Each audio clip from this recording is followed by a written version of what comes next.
Hello guys, welcome to UPSC with इराया। आज से हम स्टार्ट करेंगे इकोनॉमिक्स के रिवीजन लेक्चर्स। तो इसमें जो है कंसेप्ट समझाऊंगी मैं, पर लेकिन इतने ज़्यादा डेप्थ में नहीं कि जैसे एक फाउंडेशन कोर्स में बहुत ज़्यादा डेप्थ में समझाते हैं। रिवीजन के वे से कि थोड़ा जल्दी जल्दी से कवर करेंगे, ताकि जब प्रीलिम से पहले इकोनॉमिक्स रिवाइज करनी पड़े तो इन वीडियोस के थ्रू आपकी जल्दी जल्दी रिवाइज हो जाए।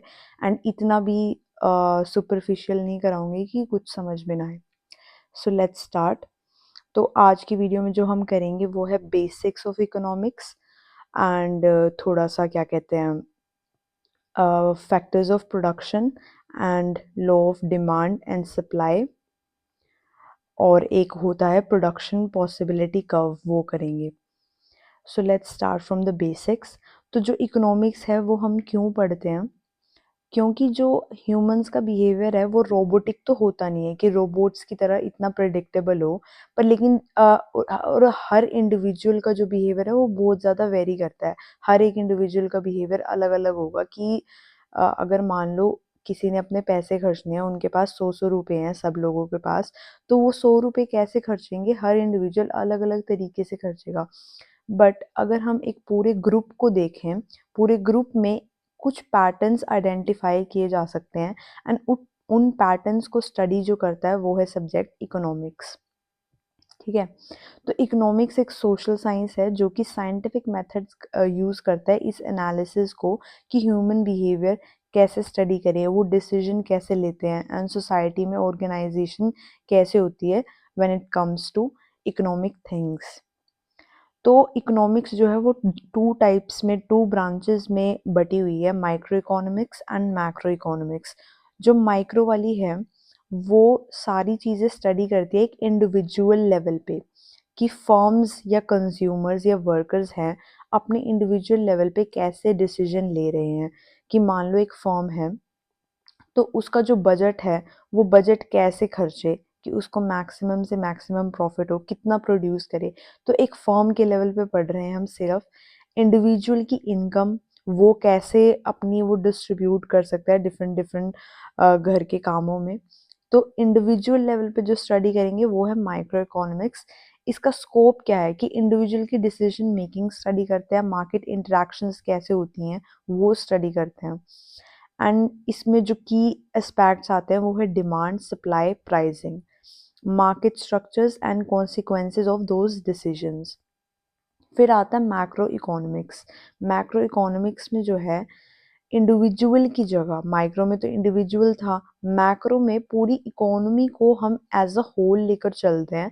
एंड जो बड़े बड़े एग्रीगेट कंसेप्ट्स हैं जैसे कि इकोनॉमिक एक्टिविटी टोटल हो गई पूरी कंट्री की, इन्फ्लेशन, अनएम्प्लॉयमेंट, इनकम डिस्ट्रीब्यूशन होगी, ठीक है, टोटल आउटपुट, ये सारा बड़े लेवल पे इकोनॉमी के लेवल पे स्टडी करते हैं। तो इसमें जो की एस्पेक्ट्स आते हैं वो क्या है? National productivity, economic growth, price levels, ठीक है, सेक्टर्स की कंज्यूमर, मतलब डिफरेंट डिफरेंट सेक्टर्स में कंज्यूमर्स का क्या बिहेवियर चल रहा है, फर्म का बिहेवियर क्या है।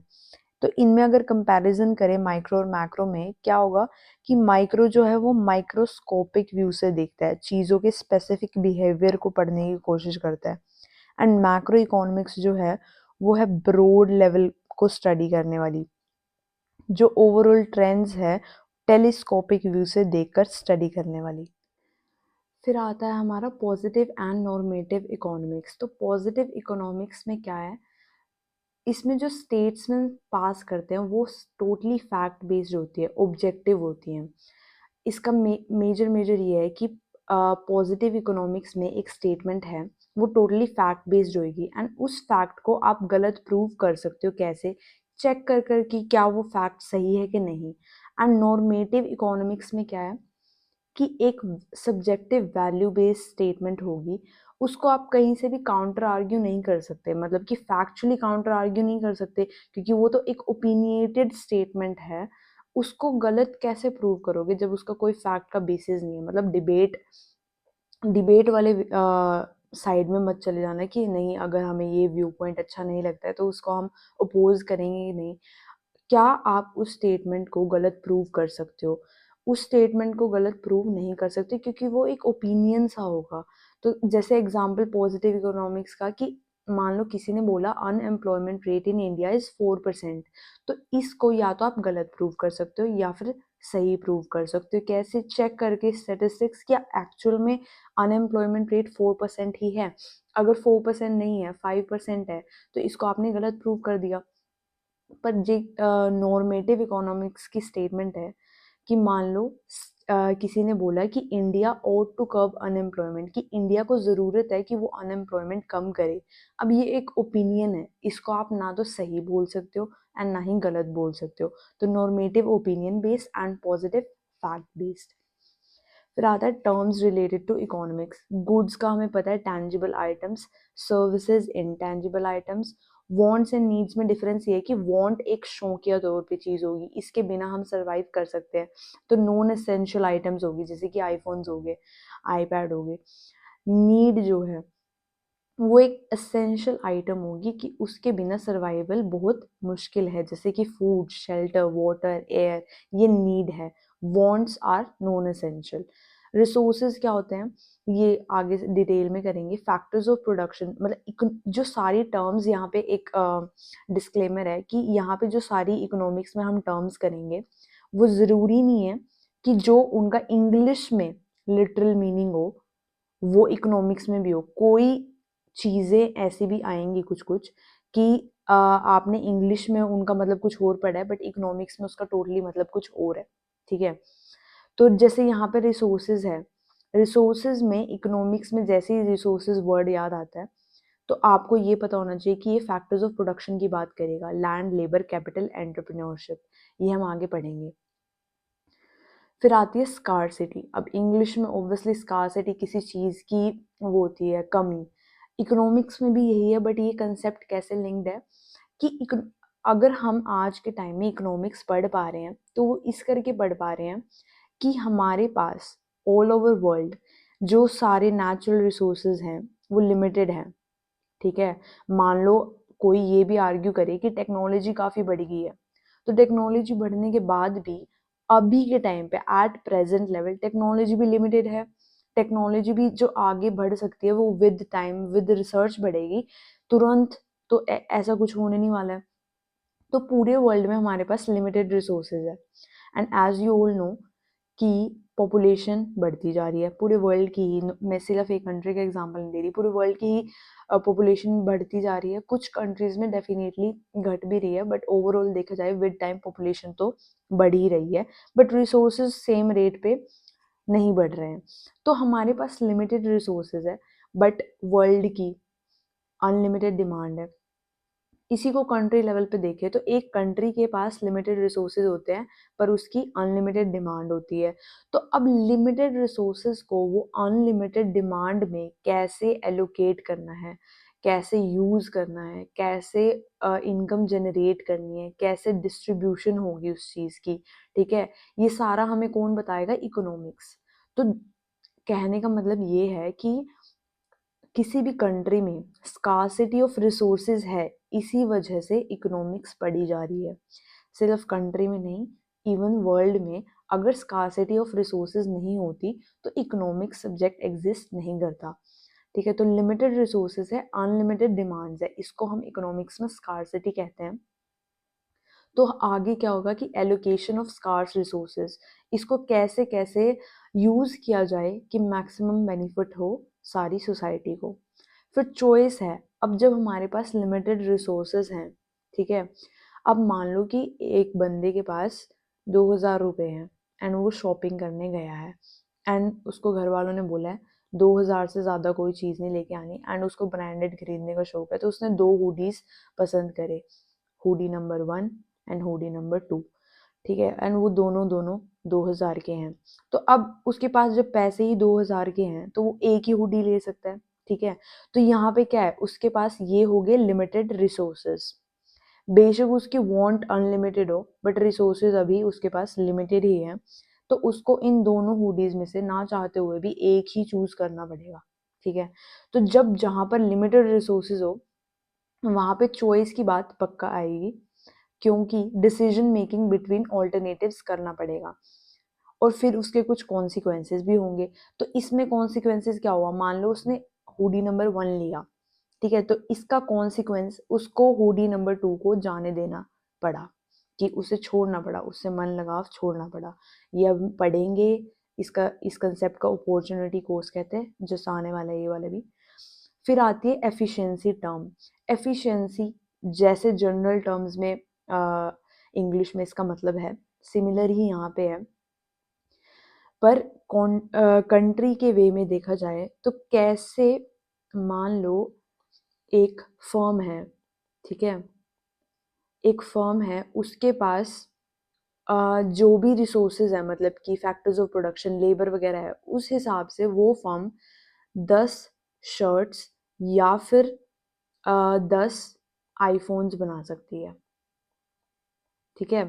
पर दोनों चीज़ों में से आर्टिकल्स, मतलब इन टोटल आर्टिकल्स 10 ही बना सकती है वो। अब चाहे वो इसका कोई भी परम्यूटेशन कॉम्बिनेशन करके बनाए, पर टोटल आर्टिकल्स ये 10 ही बनेंगे। मान लो शर्ट और आईफोन बनाने में ऑलमोस्ट सेम सेम टाइम लगता है, हाइपोथेटिकली लगा लेते हैं हम, ठीक है। तो अब ये है कि ये जो फर्म है कैसे चूज करे कि क्या कॉम्बिनेशन करके बनाएगी। तो मान लो इस फर्म ने चूज किया कि मैं 5 शर्ट बनाऊंगी एंड मैं 5 आईफोन बनाऊंगी, ठीक है, तो एक ये कॉम्बिनेशन होगा। तो इसमें जो है टोटल पीसेस 10 ही बन रहे हैं, तो दैट मीन्स ये एफिशिएंट है। ये अगर ये पूरे के पूरे 10 शर्ट बनाए तो भी एफिशिएंट है, पूरे पूरे 10 आईफोन बनाए तो भी एफिशिएंट है। तो यहाँ पे एफिशिएंसी, अगर प्रोडक्टिव एफिशिएंसी का मतलब देखा जाए, प्रोडक्टिव एफिशिएंसी जो नीड है सोसाइटी की उससे लेना देना कुछ नहीं रखती है। प्रोडक्टिव एफिशिएंसी का मतलब ये है कि जो फर्म है, कोई भी फर्म या फिर कोई कंट्री या इंडिविजुअल, वो कितना कुछ भी प्रोड्यूस कर सकता है, क्या वो उसको मैक्सिमम कैपेसिटी जो उसकी है उस लेवल पे कर रहा है। मान लो इसका बहुत इजी एग्जांपल कि कल किसी का मैथ्स का पेपर है, ठीक है, एंड डे एक ही बचा है। कल मैथ्स का पेपर है एंड उससे एक प्रीवियस डे से पहले की बात चल रही है। तो एक स्टूडेंट, मैथ्स का पेपर है उसका कल, पर लेकिन पूरा दिन, मतलब वो 24 घंटे में 6 घंटे सोता है एंड फिर 18 घंटे पूरा दिन साइंस प्रिपेयर कर लेता है, जबकि उसको पता है कि मैथ्स का पेपर है बट साइंस प्रिपेयर कर रहा है। अब और बहुत अच्छे से की उसने, ठीक है, अगर साइंस का पेपर होता तो उसके 100 में से 100 आते। पर देखा जाए यहाँ पे तो ये बच्चा जो है पूरा एफिशिएंट तो था, ठीक है, टोटली मतलब प्रोडक्टिवली पूरा एफिशिएंट था ये बच्चा, बहुत ज़्यादा एफिशिएंट था, इसने सारी साइंस एक दिन में कवर कर ली जो भी इसका सिलेबस आना था। तो इसको कहेंगे प्रोडक्टिव एफिशिएंसी। बट एक दूसरी टर्म आती है एलोकेटिव, एलोकेटिव एफिशिएंसी। इसका मतलब ये है कि ज़रूरत तो उसको मैथ्स करने की थी ना, पेपर जब कल मैथ्स का है, करी उसने साइंस, ज़रूरत मैथ्स की थी, तो मतलब कि ये एलोकेटिवली एफिशिएंट नहीं था, कि जो ज़रूरत है वो चीज़ प्रोड्यूस नहीं की उसने। अब समझ में आया? तो प्रोडक्टिवली एफिशिएंट तो बहुत ज़्यादा था वो, पर एलोकेटिवली नहीं था। तो एफिशिएंसी दो टाइप की होगी, allocative and productive. Productive efficiency बस प्रोड्यूस करना मैक्स, कुछ लेना देना नहीं है। एंड एलोकेटिव एफिशिएंसी में कि क्या चीज़ प्रोड्यूस करे। मान लो एक सोसाइटी भूखी मर रही हो एंड उसकी गवर्नमेंट डिसाइड करे हम तो 10 शर्ट्स बना देंगे, 10 करोड़ शर्ट्स बना देंगे। भाई उससे क्या फ़ायदा होगा जब पूरी लाइक कंट्री की पॉपुलेशन भूखी मर रही है। आपको production of wheat and food security पे फोकस करना चाहिए, तो वो देखना है। तो एलोकेटिव एफिशिएंसी देखेगी कि सोसाइटी में यूज़ क्या है, उस हिसाब से प्रोडक्शन अपने डिसीजंस लेंगी। फिर इक्विटी आती है। Equity is different from equality. Equity का मतलब होता है कि fair distribution of anything, income होगी, वेल्थ होगी। इकोनॉमिक वेलबींग, ये हम हमेशा से पढ़ते हैं कि economic growth and economic development is a different thing. जो इकोनॉमिक डेवलपमेंट है वो एक ब्रॉडर कंसेप्ट है as compare to economic growth. Growth जो है वो नंबर्स वगैरह में ही देखती है, बट जहाँ पे इकोनॉमिक वेलबींग या फिर डेवलपमेंट की बात आ जाए तो वो काफ़ी सारी चीज़ें देखती है कि इनकम के साथ साथ क्या लोग, क्वालिटी ऑफ लाइफ भी उनकी अच्छी हो रही है, ठीक है, फाइनेंशियल सिक्योरिटी हो रही है, पैसा तो कमा सकते हैं बट क्या उस सोसाइटी में सिक्योरिटी है। मीटिंग नीड्स चॉइस, क्या उनके थोड़े बहुत लग्जरियस लाइफस्टाइल की जो इच्छा है वो पूरी हो रही है, तो ये सारी चीज़ें भी उसमें काउंट होती हैं। सस्टेनेबिलिटी, आज के टाइम की चीज़ों को ऐसे यूज़ करना इतने एफिशिएंटली एंड देख दाख के यूज़ करना कि फ्यूचर जनरेशन की नीड्स को हम हार्म ना करें, meeting current needs without harming the future. ठीक है, फिर आता है चेंज, कॉन्स्टेंट इकोनॉमिक फ्लक्स होता रहता है, ये मतलब बस इकोनॉमिक टर्म्स है।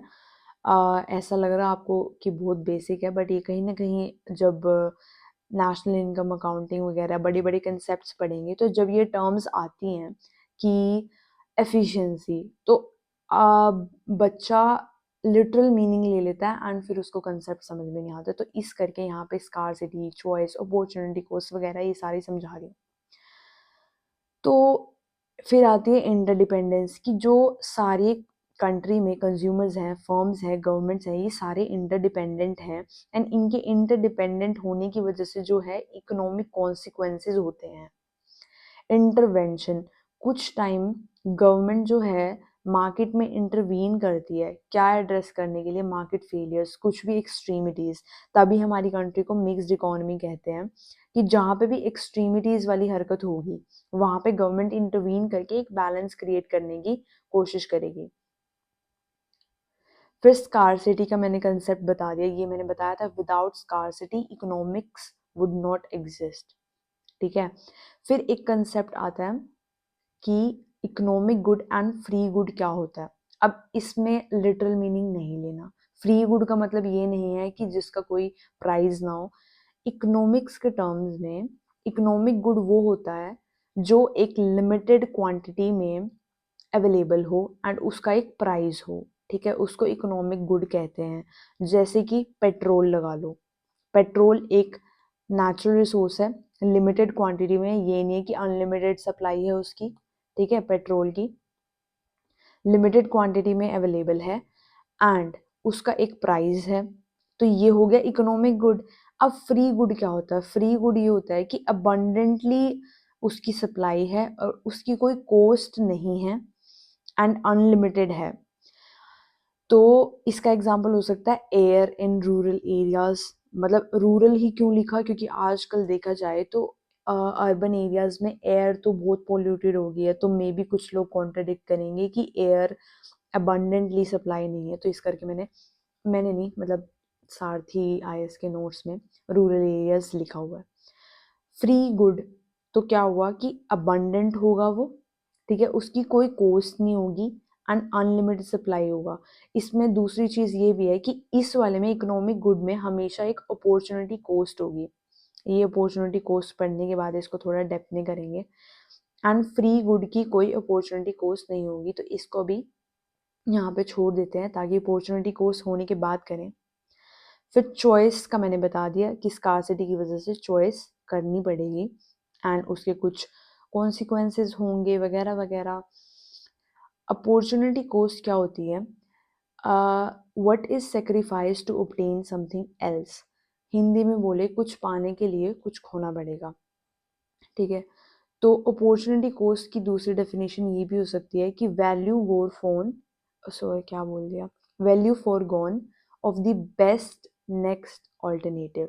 ठीक है, जैसे मैंने दो हुडीज वाला एग्जांपल दिया था, हुडी 1 एंड हुडी 2, तो उसमें उसको एक ही हुडी चूज करना था हमने। ठीक है, और सेकंड वाला हुडी हमें जाने देना था क्योंकि हमारे पास पैसे एक ही को खरीदने के लिए हैं। तो जो हमने सेकंड हुडी छोड़ दिया, सेक्रीफाइस कर दिया, ये सेकंड हुडी हमारा अपॉर्चुनिटी कॉस्ट है ताकि हम फर्स्ट को अफोर्ड कर पाए। ठीक है, तो ये अपॉर्चुनिटी कॉस्ट की डेफिनेशन है। मान लो कि आपने एक बर्गर लेना है, ठीक है, मैकडी का बर्गर लेना है, या फिर आपने मोमोज खाने हैं। अब ये मत सोचना कि हम तो इतने पैसे लेके जाएंगे कि मैकडी का बर्गर और मोमोज दोनों ही खरीद लेंगे। पूरा लॉजिक ही है, इन दोनों में से एक ही चूज करना आपने। मान लो मोमोज चूज किए मैंने, तो मैकडी का बर्गर मेरी अपॉर्चुनिटी कॉस्ट थी, मोमोज खाने के लिए मुझे मैकडी का बर्गर सेक्रीफाइस करना पड़ा। सिंपल सा कंसेप्ट है। इकोनॉमिक एंड फ्री गुड्स ये आ गया डिटेल में, अब सही से समझ में आएगा कि इकोनॉमिक गुड्स होते हैं स्कार्स, इनकी होती है अपॉर्चुनिटी कॉस्ट। कैसे? कि पेट्रोल है, ठीक है, पेट्रोल को लेने के लिए आपको पैसे देने पड़ रहे हैं, तो वो उन पैसों से आप डेफिनेटली कुछ और भी खरीद सकते थे। तो वो कुछ और जो खरीद सकते थे वो आपकी अपॉर्चुनिटी कॉस्ट है। फ्री गुड्स में जो है अपॉर्चुनिटी कॉस्ट नहीं आएगी, क्योंकि वो अबंडेंट है, उसमें आपका मनी लग नहीं रहा है। वो फ्री ऑफ कॉस्ट नहीं है, वो अबंडेंट है। तो वो मतलब फ्री ऑफ कॉस्ट तो कोई चीज़ उसको मानेंगे जो इकोनॉमिक गुड हो सकती थी, पर लेकिन किसी वजह से वो फ्री मिल रही है, ठीक है। तो फ्री गुड्स में ज़्यादातर देखा जाए तो ब्रॉडली, मतलब नॉट स्ट्रिक्टली, ब्रॉडली ये होगा कि उसमें नेचुरल चीज़ें ही आएंगी। नेचुरल जैसे क्लीन एयर होगी, सनलाइट होगी, ये अबंडेंट है। ऐसा कभी भी नहीं होगा कि आपको धूप सेकने के लिए पैसे देने पड़े। आई मीन फ्यूचर में ऐसा हो तो मेरे को पता नहीं, बट फिलहाल ऐसा है कि clean air and sunlight abundantly available है। इसकी कोई अपॉर्चुनिटी कॉस्ट नहीं, आपको कुछ भी गिव अप नहीं करना पड़ रहा है सनलाइट के लिए। तो जो फ्री गुड्स है इनकी कोई इनके लिए आपको कोई सेक्रीफाइस नहीं करना है। अनलिमिटेड सप्लाई होती है क्योंकि, बट इकोनॉमिक गुड्स में लिमिटेड सप्लाई की वजह से they have the opportunity cost like natural resources and manufactured items.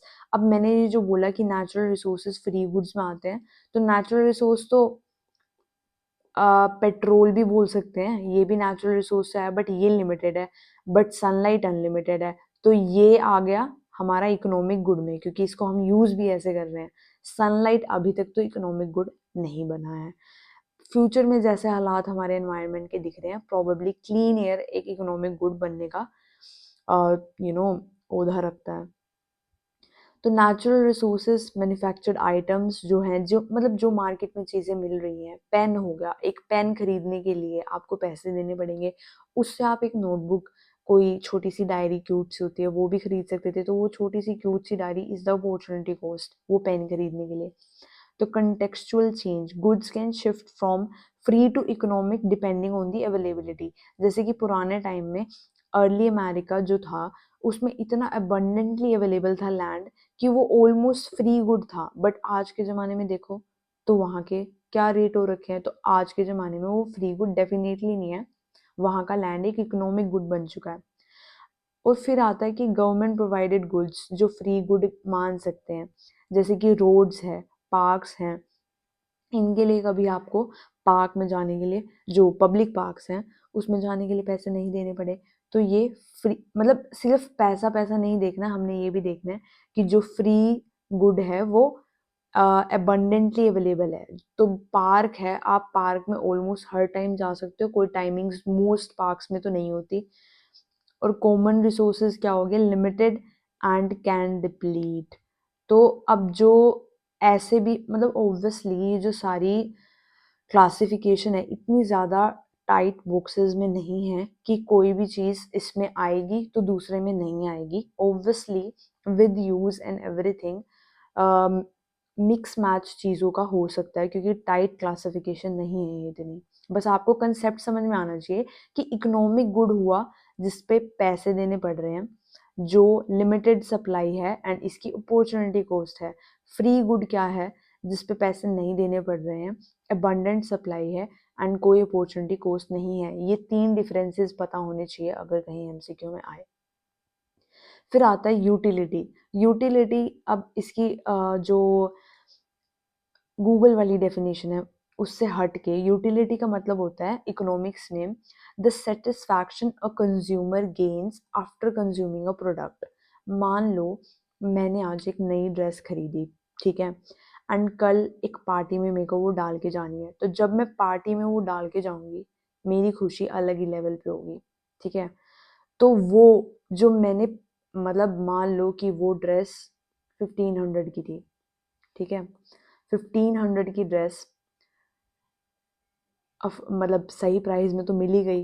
And अब उसको पार्टी में डालते टाइम जो मेरे को खुशी होगी कि भाई मैंने ये ड्रेस यूज़ कर ली, देखो कितनी अच्छी लग रही है एंड एवरीथिंग।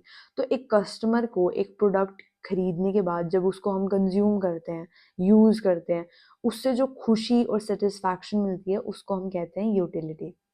अब इसके टाइप्स होते हैं total utility and marginal utility. इसका दूसरा एग्जांपल देना पड़ेगा। मान लो एक आइसक्रीम का स्कूप है, गर्मियों की बात चल रही है, तो फर्स्ट जो आप आइसक्रीम का स्कूप खाओगे आपको बहुत ज़्यादा खुशी मिलेगी, बहुत ज़्यादा खुशी मिलेगी। गर्मी में कुछ ठंडा ठंडा खाने को मिल गया, ठीक है। First, second, third, fourth, fifth, second scoop खाओगे मे भी आपको थोड़ी सी खुशी फिर भी मिल सकती है। मान लो फर्स्ट स्कूप में आपको 7 यूनिट्स खुशी हुई, सेकेंड स्कूप में आपको इतनी खुशी नहीं होगी क्योंकि आपका थोड़ा पेट भी भर चुका है, ठीक है। आपका जो फर्स्ट एक नई नई एक्साइटमेंट थी वो भी खत्म हो चुकी है। तो अब मान लो आपको सिर्फ 5 यूनिट्स ऑफ हैप्पीनेस हुई। थर्ड स्कूप में आपको 3 यूनिट्स ऑफ हैप्पीनेस हुई, फोर्थ स्कूप में 2 यूनिट्स एंड फिफ्थ स्कूप में 1। अब ये धीरे धीरे कम क्यों हो रहा है? क्योंकि भाई पेट भी तो भर गया ना। अब मान लो सेम ड्रेस में, सेम एग्जैक्टली सेम ड्रेस, यहाँ पे फ्लेवर्स चेंज कर करके कोई नहीं दे रहा आपको, सेम ड्रेस मैं हर हफ्ते खरीदती रहूँ, डू यू रियली थिंक मेरे को हैप्पीनेस मिलेगी? किसी को भी नहीं मिलेगी भाई। तो इसका कहने का मतलब क्या है कि विद ईच एडेड यूनिट, जो हमारी मार्जिनल यूटिलिटी है, मार्जिनल यूटिलिटी क्या है added satisfaction from one more unit, वो हमारी घटती जाएगी, ठीक है। और फिफ्थ छोड़ो, सिक्स्थ के बाद तो आपको ये होगा भाई मुझसे पैसे ले लो बट मुझे और आइसक्रीम मत दो, ठीक है। तो टोटल यूटिलिटी तो होगी ये सारे स्कूप्स की एडेड, ठीक है। Overall satisfaction from the whole quantity, and marginal utility होगी हर स्टेप की अलग अलग मार्जिनल। जैसे सेकंड स्कूप की मार्जिनल यूटिलिटी थी 5, थर्ड स्टेप की मार्जिनल यूटिलिटी थी 3, फोर्थ की 2, फिफ्थ की 1, तो ऐसे है। तो टोटल यूटिलिटी है overall satisfaction from a quantity, marginal जो है added satisfaction from one more unit. तो इसका प्रिंसिपल क्या है? As the consumption rises marginal utility decreases. इसका ग्राफ ये है। एंड टोटल यूटिलिटी भी एक टाइम के बाद नीचे कैसे आ रहा है कि जैसे मैंने बताया कि 6 स्कूप में आपकी ऑलमोस्ट 0 हो जाएगी, 7 स्कूप में you will be negative, you will be like I want throw up. तो वो जो टोटल हम ये जो ऐड कर रहे हैं ना, टोटल ये ऐड कर रहे हैं, ये भी हमारी घटती जाएगी। तो ये जो टोटल यूटिलिटी है एक टाइम तक जाएगी, एंड फिर क्योंकि हमारी मार्जिनल यूटिलिटी ही नेगेटिव नेगेटिव नेगेटिव में होने लग जाएगी, तो इस वजह से मार्जिनल यूटिलिटी के नेगेटिव होने की वजह से हमारी टोटल यूटिलिटी थोड़ी सी नीचे आती जाएगी, एंड मार्जिनल यूटिलिटी हमेशा विद कंजम्पशन घटती जाएगी। ओके, फिर आते हैं हम, प्रिंसिपल हमारा हो गया law of diminishing marginal utility, ये बता दिया, ये बता दिया। Drinking multiple glasses of water, consumer behaviour क्या है, ये एक्सप्लेन करता है कि first unit has the highest value and subsequent units are valued less without price reduction, ठीक है। ऑब्वियसली अब हर स्कूप में मेरे को थोड़ा प्राइस कम दे अगर दुकान वाला, तो मे बी मेरे को खुशी 5 की जगह 6 होगी, but still when it comes to consumption मेरी खुशी एक लेवल से ज़्यादा नहीं हो सकती क्योंकि पेट भी भर गया और मन भी अक चुका है। फिर आते हैं नेक्स्ट कि हाँ अब इकोनॉमिक्स स्टार्ट कैसे करनी है। टर्म्स तो होगी। अब बेसिक इकोनॉमिक प्रॉब्लम के 3 क्वेश्चंस हैं। ये 3 क्वेश्चंस पूरी इकोनॉमिक्स जो है आंसर करती है कि हमें क्या प्रोड्यूस करना है, किस क्वांटिटी में प्रोड्यूस करना है, एंड हाउ टू प्रोड्यूस, कि मेथड्स क्या होगा उस प्रोडक्शन का, and for whom to produce, जो गुड्स एंड सर्विसेज है उनकी इनकम कैसे जाएगी लोगों तक, ठीक है। तो ये 3 क्वेश्चंस को आंसर करते करते पूरी इकोनॉमिक्स चल रही है आज तक। अप्रोचेस टू इकोनॉमिक क्वेश्चंस, अब इन क्वेश्चंस के अप्रोचेस मतलब कि ये पूरा एक इकोनॉमिक सेटअप है बेसिकली, ये 3 क्वेश्चंस, ठीक है। क्या प्रोड्यूस कर रहे हैं, कितना कर रहे हैं, एंड किसके लिए कर रहे हैं, ये पूरा एक इकोनॉमिक सेटअप है। अब यही सेटअप अलग अलग टाइप का हो सकता है, ठीक है। ऑब्वियसली इन सारे क्वेश्चंस का जवाब अगर आप एक क्लासरूम में हर स्टूडेंट से पूछे तो डिफरेंट डिफरेंट ही आएगा ना। तो ऐसे ही मार्केट जो इकोनॉमिक इकोनॉमीज हैं, मतलब कि कंट्रीज हैं, वो भी डिफरेंट डिफरेंट टाइप से इन क्वेश्चंस को हैंडल करती है। तो फर्स्ट टाइप है मार्केट मेथड या फिर free market free economy method. इसमें क्या है कि ओनरशिप जो है सारी चीज़ों की ऑलमोस्ट प्राइवेट इंडिविजुअल्स के हाथ में होगी, एंड डिसीजन मेकिंग होगी price driven, consumer and firm interaction. कि मान लो कंज्यूमर एक चीज़ ज़्यादा खरीदने लग गया तो दुकानदारों को पता चलेगा कि इस वाली चीज़ की डिमांड बढ़ रही है, ऐसे ऐसे करके फर्म्स को पता चलेगा कि तुम्हारी इस चीज़ की डिमांड है, तो फर्म्स वो चीज़ें ज़्यादा प्रोड्यूस करेंगी। या फिर कुछ केसेस में अगर इतनी ज़्यादा सप्लाई से ज़्यादा डिमांड है तो कुछ केसेस में प्राइस भी बढ़ जाएगा। तो बेसिकली बहुत मार्केट में ही सारे डिसीजंस लिए जा रहे हैं। फिर आता है कमांड मेथड। कमांड मेथड में क्या है, पब्लिक या फिर गवर्नमेंट का इंटरवेंशन इतना ज़्यादा होगा कि सेंट्रलाइज गवर्नमेंट प्लानिंग होगी। Most of the decisions will be made by the government. तो जो मार्केट मेथड है इसको फ्री मार्केट इकोनॉमी भी कहते हैं, एंड कमांड मेथड है इसको प्लान्ड इकोनॉमी भी कहते हैं। तो इसको एक बार और डिफरेंसेस देख लेते हैं कि रिसोर्स ओनरशिप जो होगी मार्केट वाली में, प्राइवेट इंडिविजुअल्स के हाथ में, प्राइवेट सेक्टर, इसको कैपिटलिस्ट इकोनॉमी भी कहते हैं। डिसीजन मेकिंग है वो प्राइवेट या फिर ड्रिवन बाय मार्केट फोर्सेस होगी। एंड रेशनिंग, रेशनिंग क्या होता है कि मान लो हमारे पास लिमिटेड चीज़ें हैं, ठीक है, मान लो हमारे पास एक चॉकलेट है बड़ी सी सिल्क, एंड उसमें 12 पीसेज हैं, एंड हमारे पास जो हमारे घर पे मान लो बच्चे आए हुए हैं किसी बर्थडे पार्टी में, तो वो 6 बच्चे हैं, ठीक है। तो अब इन 6 बच्चों को कैसे डिस्ट्रीब्यूट की जाए वो चॉकलेट्स के पीसेस एक चॉकलेट में से, इसको रेशनिंग कहते हैं, ठीक है। अब सब ने आंसर दिया होगा कि सबको दो दो दे दो, जरूरी थोड़ी है ना इसी वाले प्रोपोर्शन में सबको देना। मान लो कोई पार्टी को थोड़ा फन बनाने के लिए गेम रख ली कि जैसे फ्रॉग रेस वगैरह ऐसी ऐसी होती हैं। मान लो फ्रॉग रेस है, जो उसमें फर्स्ट आएगा उसको मिलेगी 3, जो उसमें सेकंड आएगा उसको मिलेगी 2, ऐसे ऐसे करके कुछ भी कर सकते हैं। तो ये जो फ्रॉग रेस है यहाँ पे, वो फ्रॉग रेस होगी एक रेशनिंग, कि फ्रॉग रेस के बेसिस पे हम डिसाइड कर रहे हैं, इनकी प्लेसेस पे डिसाइड कर रहे हैं कि किसको चॉकलेट के कितने पीसेस मिलेंगे। तो रेशनिंग क्या होता है कि लिमिटेड चीज़ों को कैसे बांटना है, इसको रेशनिंग कहते हैं। तो जो मार्केट इकोनॉमी है उसमें रेशनिंग होती है प्राइस बेस्ड, ठीक है। कि अगर कोई चीज़ है, मान लो कि एक नोटबुक है और वो 200 रुपये की है, ठीक है, बड़े वाला रजिस्टर, ओके। तो अब इसमें प्राइवेट उसमें बात कर रहे हैं ना हम फ्री मार्केट में, तो ये नोटबुक 200 रुपये की है। तो इसमें क्या है, एग्जाम्पल प्राइस रेशनिंग, कि जो 200 रुपये दे पाएगा वो ये नोटबुक ले सकता है, एंड जिस पे नहीं है वो नोटबुक नहीं ले सकता, एज सिंपल एज दैट। तो प्राइस बेस्ड रेशनिंग हो गई। बट प्लान्ड इकोनॉमी में हर बार प्राइस बेस्ड रेशनिंग नहीं होती। मोस्ट ऑफ दी चीज़ों की जो बेसिक अमेनिटीज़ है, एसेंशियल सर्विसेज हैं, उनकी प्राइस बेस्ड रेशनिंग नहीं होती। एग्जांपल बताती हूँ, पहले ये देख लेते हैं। रिसोर्स ओनरशिप प्लान्ड इकोनॉमी में कमांड मेथड में क्या होगी, पब्लिक सेक्टर के हाथ में होगी ओनरशिप मोस्ट ऑफ दी जो इम्पोर्टेंट चीज़ें हैं। हम बाय डेफिनेशन देख रहे हैं अभी, ऑब्वियसली अभी रियल इकोनॉमीज पे आएंगे तो वो मिक्सड ही होती हैं। डिसीजन मेकिंग जो है वो कंट्रोल्ड बाय गवर्नमेंट होता है। इसमें रेशनिंग क्या होती है, नोन प्राइस होगी based on government plans. For example, अपने कंट्री में जो गवर्नमेंट हॉस्पिटल्स हैं, ठीक है, उसमें इलाज फ्री है।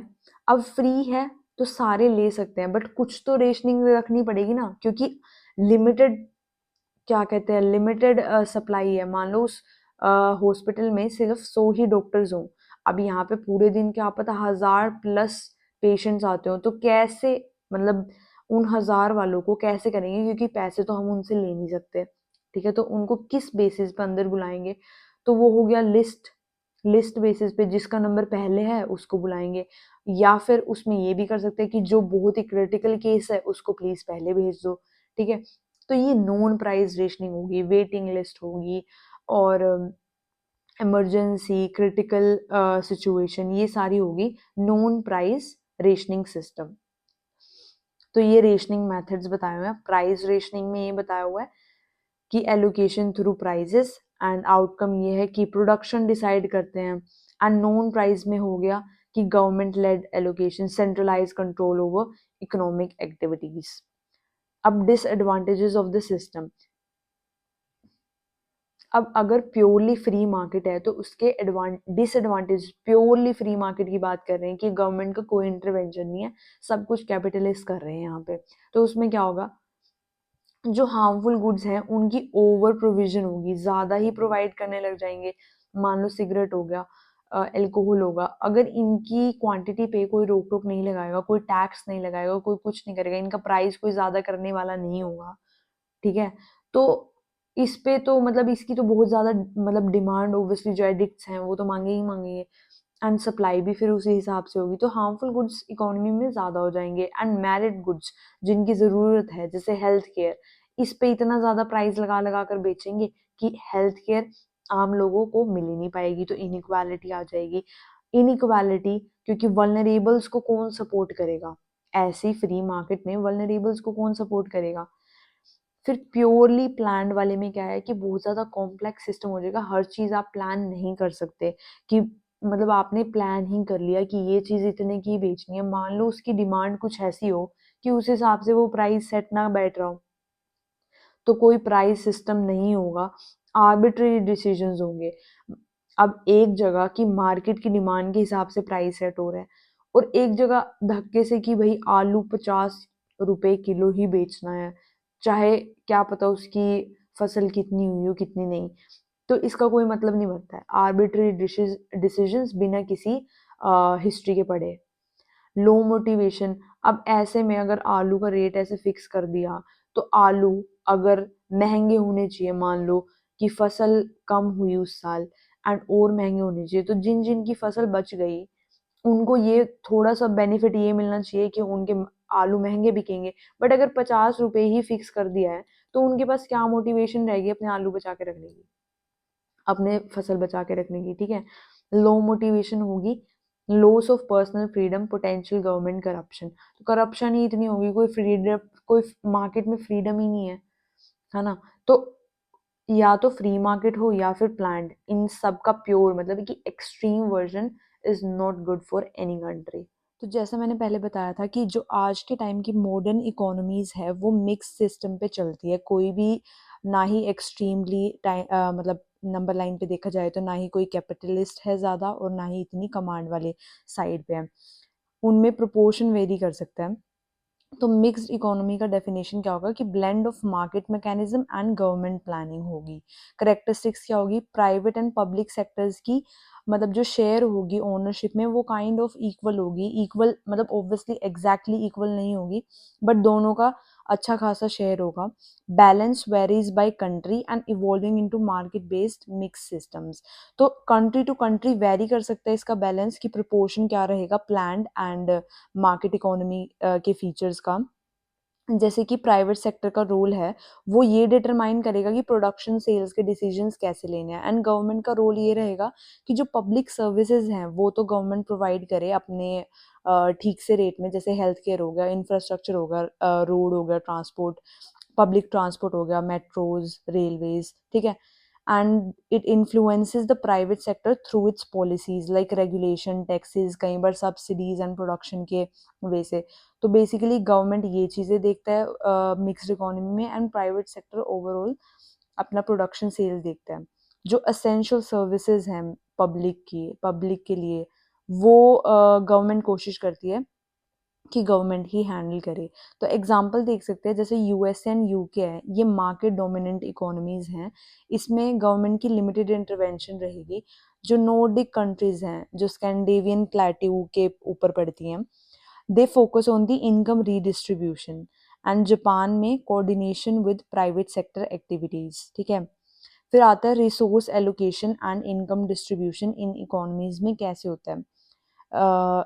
जो assignment of resources to uses है उसे कहते हैं बस एलोकेशन का मतलब कि जो हमारे पास रिसोर्सेज हैं उसको कैसे कैसे डिवाइड करें, किस किस चीज़ में कैसे देना है ताकि प्रोडक्शन हो सके, एंड क्या प्रोड्यूस करना है वो सब, इसको कहते हैं हम एलोकेशन। रीएलोकेटिंग हो गया कि shifting resources based on new priorities, अगर प्रायोरिटीज चेंज होगी तो वो एलोकेशन चेंज करनी पड़ेगी, तो वो रीएलोकेशन होगा। आप ये लगा सकते हैं कि हर साल जैसे बजट आता है तो काइंड ऑफ उन रिसोर्सेज की रीएलोकेशन होती होती है कि सारी चीज़ें हर साल बजट में सेम नहीं रहती, डिफरेंट डिफरेंट प्रायोरिटीज देखते हैं तो वो रीएलोकेशन का एग्जांपल हो गया। And output and income distribution जो है कि determines who receives produced goods and services, and redistribution of income हो गया कि change in income output allocation. अब जो मेन चीज है, यहाँ से धीरे धीरे मेन इकोनॉमिक स्टार्ट होगी। फैक्टर्स ऑफ प्रोडक्शन क्या होते हैं?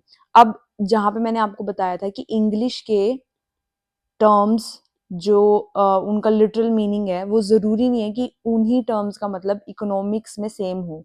इकोनॉमिकली उस टर्म का मतलब कुछ और होगा। तो वो ये 4 टर्म्स हैं जिसको हमने देखना है स्पेसिफिकली। ये लैंड एंड थोड़ा बहुत कैपिटल। तो लैंड पढ़ते ही दिमाग में आता है ज़मीन, बट और ज़्यादातर बच्चे इसको यही समझते हैं, पर इकोनॉमिक्स के टर्म्स में लैंड का मतलब सिर्फ और सिर्फ ज़मीन नहीं होता। अगर हम फैक्टर्स ऑफ प्रोडक्शन की बात कर रहे हैं, एंड 4 चीज़ें कि land, labour, capital and entrepreneurship, 4 मतलब ये हमने इवन 10th क्लास की एनसीईआरटी में भी पढ़ा है। तो लैंड का मतलब लैंड क्या इंक्लूड करता है इकोनॉमिक्स में?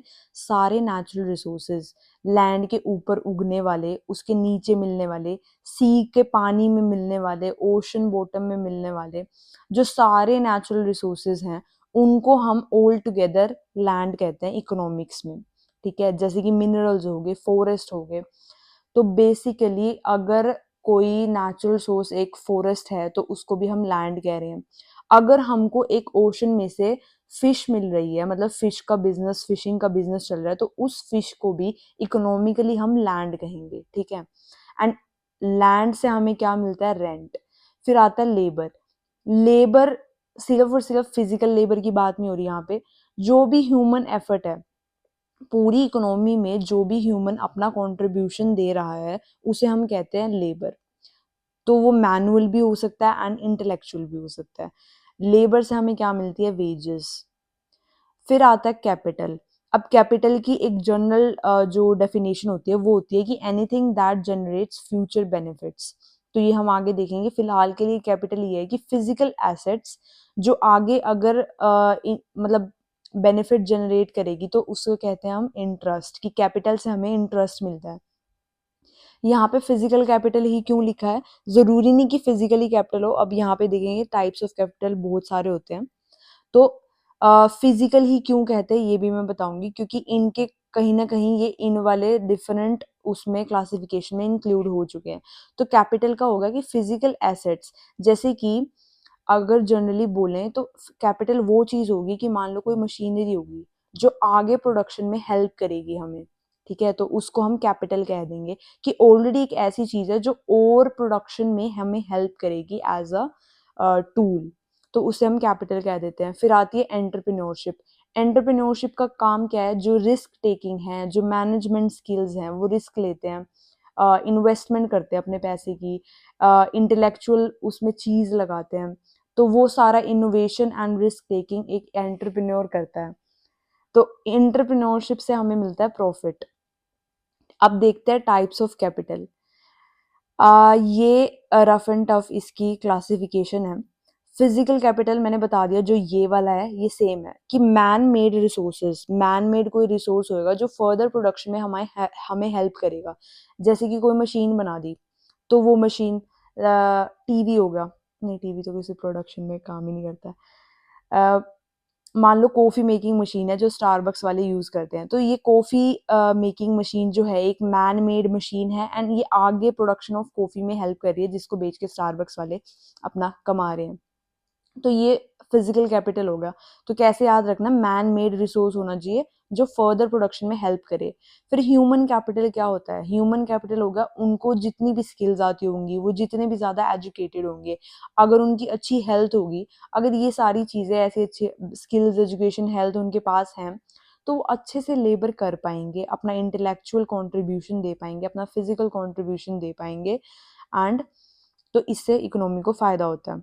तो ये हम आगे ह्यूमन डेवलपमेंट इंडेक्स में भी पढ़ते हैं कि हर ह्यूमन, सिर्फ मान लो हमारी पॉपुलेशन है तो सारी की सारी पॉपुलेशन को ह्यूमन कैपिटल नहीं कहा जा सकता। ह्यूमन कैपिटल तभी होगा, किसी एक ह्यूमन को तभी मानेंगे जब स्किल्स एंड उसके पास एजुकेशन है।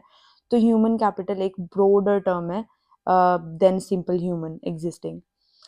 फिर आता है नेचुरल कैपिटल। अब ये जो नेचुरल कैपिटल है, ये इस करके अलग से पढ़ा रही हूँ कि नेचुरल कैपिटल को बेसिकली हम लैंड भी कह सकते हैं, सॉरी ये वाला लैंड भी कह सकते हैं, कि environmental resources essential for life and economy. फिर फाइनेंशियल कैपिटल है investment generating monetary returns. Social capital है कि मान लो आपने अपने सोसाइटी में अच्छे लिंक्स बना के रखना, अच्छी फ्रेंडशिप, ट्रस्ट वर्दी रिलेशनशिप, जिससे आप फ्यूचर में फेवर्स ले सके, हेल्प ले सकें, एडवाइस ले सकें, मतलब कि आपका जो सर्कल होना चाहिए वो भी आपके काम आए, तो उसे हम कह देंगे सोशल कैपिटल। बेसिकली अपनी बना के रखना लोगों से और जो काम भी आए। तो network based resources facilitating support and access, तो ये टाइप्स ऑफ कैपिटल्स हो गए। तो basically 4 factors of production, land, labour, capital, entrepreneurship. इसमें सबसे ब्रॉडेस्ट ये था जो मोस्टली बच्चों को नहीं पता होता। अब देखते हैं प्रोडक्शन पॉसिबिलिटी कर्व, जिसको पीपीसी शॉर्ट फॉर्म में लिखा हुआ है यहाँ पे, एंड इसको कई बार एमसीक्यूज में प्रोडक्शन पॉसिबिलिटी फ्रंटियर भी कहते हैं। तो ये है क्या production possibility curve? It illustrates the maximum combination of goods and services an economy can produce with the full efficient resource use and constant technology. तो जो एक इकोनॉमी है अपने सारे रिसोर्सेज का कुछ ऐसा कॉम्बिनेशन यूज करे और उन कॉम्बिनेशंस को यूज करके एक गुड्स एंड सर्विसेज की क्वांटिटी प्रोड्यूस करे, तो वो मैक्सिमम क्वांटिटी जो कॉम्बिनेशंस बना के प्रोड्यूस कर पाएगी उसे कहते हैं प्रोडक्शन पॉसिबिलिटीज। कि मान लो एक कंट्री की बात चल रही है, उसके पास XYZ अलग अलग चीज के रिसोर्सेज हैं, नेचुरल वगैरह, लैंड वगैरह सब कुछ। अब उनको यूज करके ये आइडियली ये इकोनॉमी 20 यूनिट्स ऑफ प्रोडक्शन कर सकती है, ठीक है। तो अब ये आइडियली है, थ्योरेटिकली अभी निकाला है हमने, एंड अब लगा लो कि उस इकोनॉमी ने कर दिए 20 यूनिट्स ही प्रोड्यूस कर दिए। तो बेसिकली जो मैक्सिमम थ्योरेटिकली कर सकते हैं इसको हम कहते हैं प्रोडक्शन पॉसिबिलिटीज। अब बेशक ये रियलिटी में 20 यूनिट्स कर पाए, 10 कर पाए, 15 कर पाए, 19 कर पाए, वो अलग चीज है, बट गिवन रिसोर्सेज के यूज से कितनी मैक्सिमम कर सकते हैं उसको हम कहते हैं प्रोडक्शन पॉसिबिलिटीज। एंड अगर इसको ग्राफ पे लगा दें, तो ग्राफ बना दे इसका, तो उसे कह देते हैं हम प्रोडक्शन पॉसिबिलिटी कर्व, ठीक है। एग्जाम्पल है इसका hypothetical economy producing microwaves and computers. ये इसका एग्जाम्पल यहाँ पे ये समझाऊंगी जैसे जैसे आता है।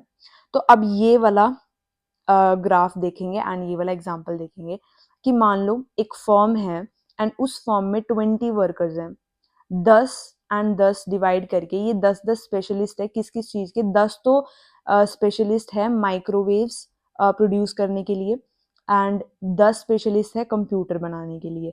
मतलब अगर इन 10 को इधर शिफ्ट करें तो ये कंप्यूटर्स जैसे तैसे करके बना तो देंगे, पर लेकिन इनकी ऑब्वियसली एफिशिएंसी बहुत कम हो जाएगी, मान लो हाफ हो जाती है।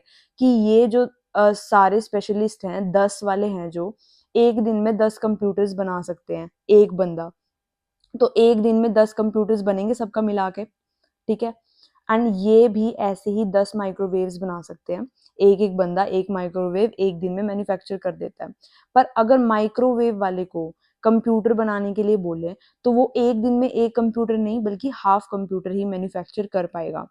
तो अब देखें, अब ये फर्म की एक डिसीजन तो ये हो सकती है कि मैक्सिमम प्रोड्यूस करना है, तो जो स्पेशलिटी है लोगों की उसको मैं वैसे ही यूज करती हूँ कि 10 लोग माइक्रोवेव ही बनाएंगे ताकि 10 ही बन सके एक दिन में, सबसे ज्यादा जो कि क्वांटिटी है, एंड 10 लोग कंप्यूटर्स बनाएंगे। यहाँ पे ओ लिख दिया, कंप्यूटर्स बनाएंगे, 10 लोग कंप्यूटर्स बनाएंगे।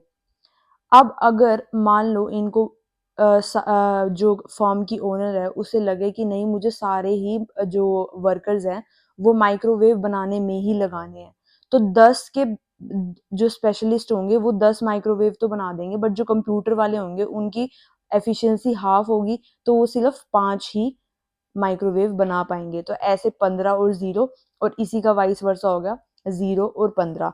तो बेसिकली इसमें कहने का समझाने का क्या पॉइंट था कि अगर इकोनॉमी में स्पेशलिटी है एक फर्म में पहले अब इस फर्म का ही देख रहे थे, उस फर्म में अगर स्पेशलिटी है तो ये जो प्रोडक्शन पॉसिबिलिटी कर्व है वो आउटवर्ड बल्ज्ड होगा, ये एक स्ट्रेट लाइन नहीं होगी।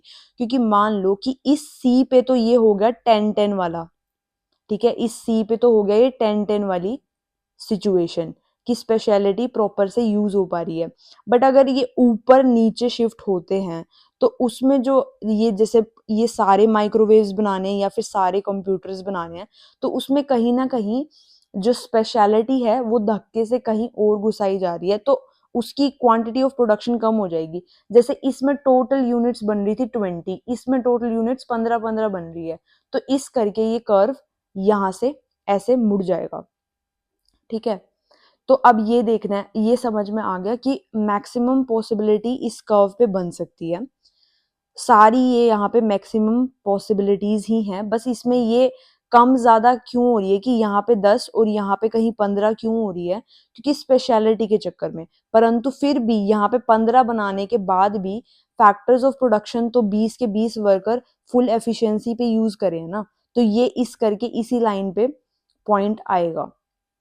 बेशक उन्होंने कॉम्बिनेशन अब कुछ भी चूज करा हो, वो उनकी मर्जी है, बट हमें ये देखना है कि फुल एफिशिएंसी कैसे काम करेगी। वो तब काम करेगी जब 20 के 20 वर्कर अपनी फुल एफिशिएंसी पे काम कर रहे हो, बेशक उनको स्पेशलिटी नहीं है उस चीज की मैन्युफैक्चरिंग में। तो अगर ऑन द कर्व पे कोई पॉइंट है तो उसका मतलब ये हुआ, मान लो किसी इकोनॉमी के कर्व जो मैन्युफैक्चर कर रही है उसके सारे पॉइंट्स इस कर्व पे लाई कर रहे हैं, ठीक है। एक इकोनॉमी मान लो इस पॉइंट पे बी पॉइंट पे चल रही है, ठीक है। तो इसका मतलब ये होगा कि वहां उस इकोनॉमी में फुल एम्प्लॉयमेंट है एंड एफिशिएंट रिसोर्स यूज है। कि अगर मान लो सीट्स 20 थी फॉर्म में फिल करने की तो 20 के 20 लोग एम्प्लॉयड हैं, एंड ये 20 के 20 लोग थ्योरेटिकली रोज की रोज एफिशिएंट अपनी फुल प्रोडक्टिविटी पे काम करते हैं। फिर आता है इनसाइड द कर्व, कि अगर कोई पॉइंट मान लो जैसे ये एफ है, ये इनसाइड द कर्व है, तो इसका मतलब क्या हुआ कि अभी अनएम्प्लॉयमेंट है। मे बी ये फर्म को अपना काम कराने के लिए 20 वर्कर चाहिए बट इसने 15 अभी लगाए हुए हैं, तो अनएम्प्लॉयमेंट है। या फिर दूसरा हो सकता है कि 20 वर्कर तो लगाए हुए हैं बट लेकिन ये फुल एफिशिएंसी पे काम नहीं कर रहे, इस करके प्रोडक्शन इनकी यहाँ फुल पॉइंट तक नहीं आ पा रही है बल्कि एफ पे आके रुक जा रही है। तो इनसाइड द कर्व का मतलब ये हुआ कि अनएम्प्लॉयमेंट है या फिर इनएफिशिएंसी है।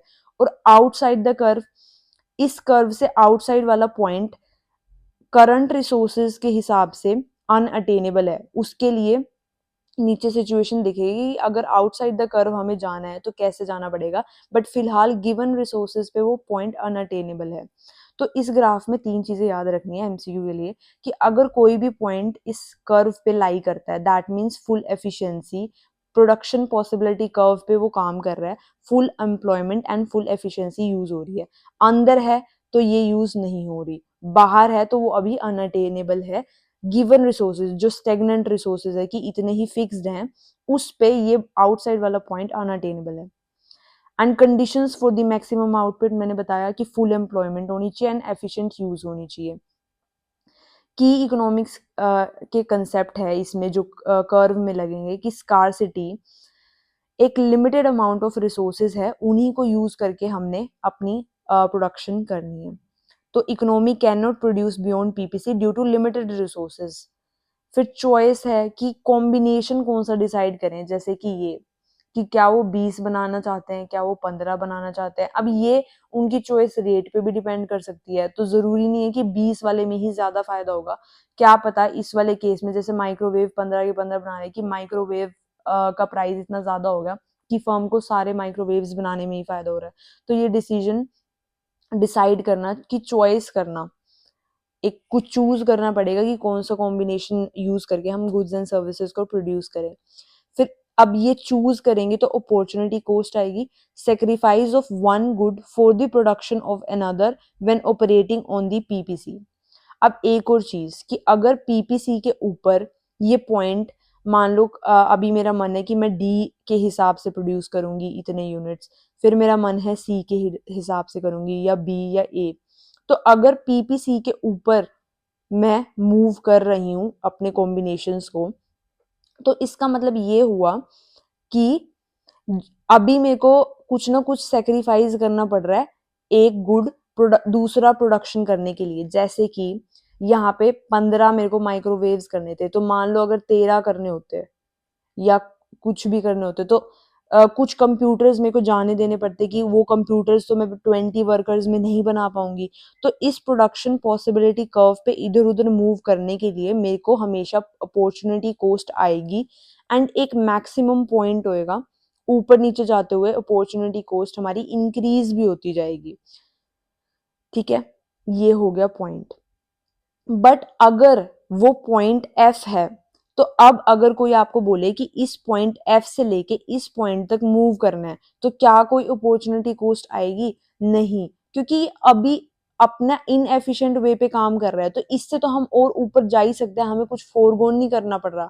हमारे पास जो लिमिटेड रिसोर्सेज हैं उनको हम इनएफिशिएंटली यूज कर रहे थे, इस करके हम एफ पॉइंट पे अटके हुए हैं। अगर एफ से लेके मान लो यहाँ पे जी पे जाना है, तो जी पे जाने के लिए, जो कि ये दोनों पॉइंट्स कर्व के अंदर पड़ते हैं, दैट मीन्स ये इनएफिशिएंट ही है बट एटलीस्ट एफ से बेटर है। तो एफ से जी पे जाने के लिए कोई भी अपॉर्चुनिटी कॉस्ट नहीं आएगी, क्योंकि दोनों प्रोडक्ट्स क्या कहते हैं, इंक्रीज हो सकते हैं। जैसे इसका एग्जांपल मैं देती हूँ कि ये जो 20 वर्कर्स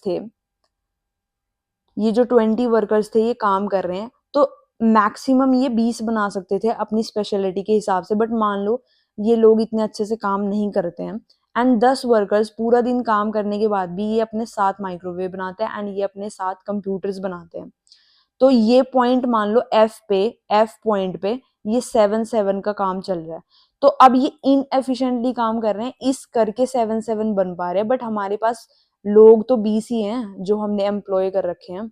तो अगर एफ से मान लो जी पे जाना है कि हमने 9 यूनिट्स बनानी है, तो कुछ भी फोरगोन हमें नहीं करना पड़ रहा है, दोनों की प्रोडक्शन बढ़ ही रही है, कुछ भी फोरगोन नहीं करना पड़ रहा है।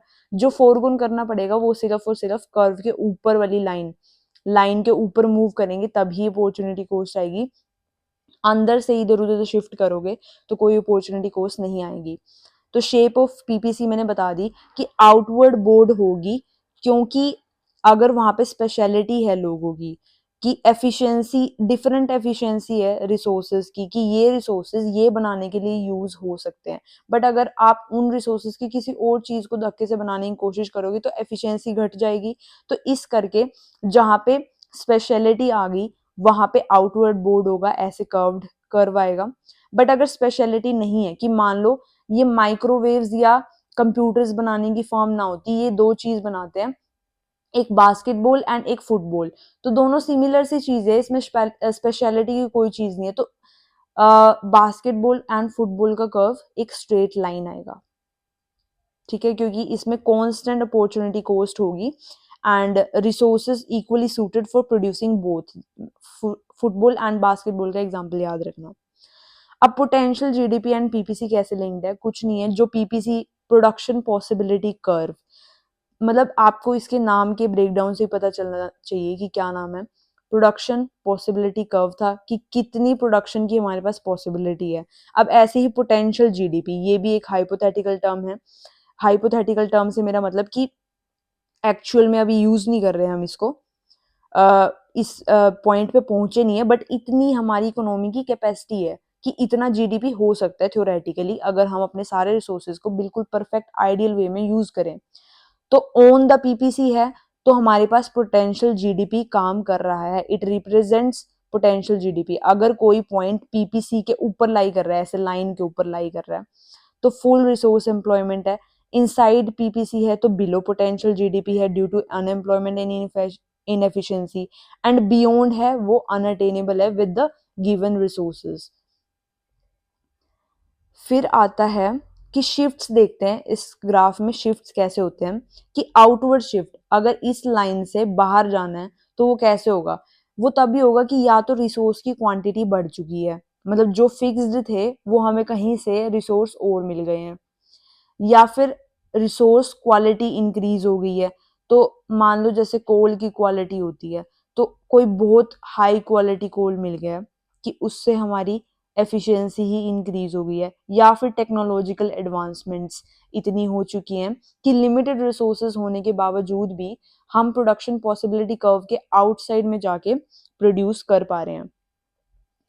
इनवर्ड शिफ्ट कैसे होगा ये पहले ही बता चुके हैं कि अनएम्प्लॉयमेंट, इनएफिशिएंसी होगी, क्वालिटी खराब हो गई तो पीपीसी से, मतलब यूजुअली हर इकोनॉमी पीपीसी के ऊपर तो काम कर नहीं रही है, वो अंदर ही कर रही है, तो वो इसी करके कि इनएफिशिएंसी है भाई अभी।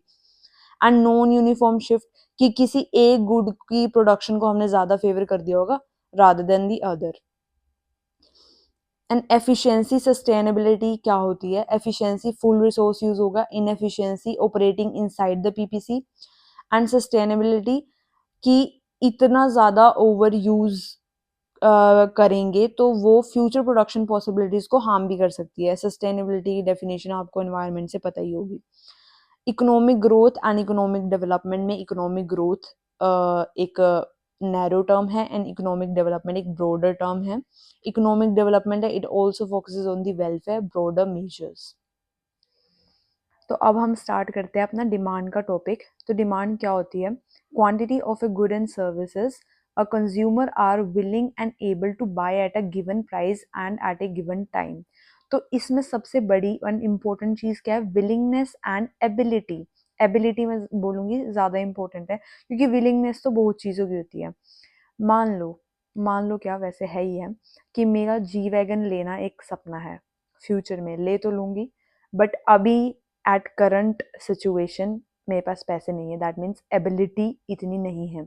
विलिंगनेस है तो एबिलिटी नहीं है, तो मैं, मतलब मेरे परस्पेक्टिव से बोले तो मेरी जी वैगन की डिमांड नहीं है, वो सिर्फ एक विलिंगनेस है।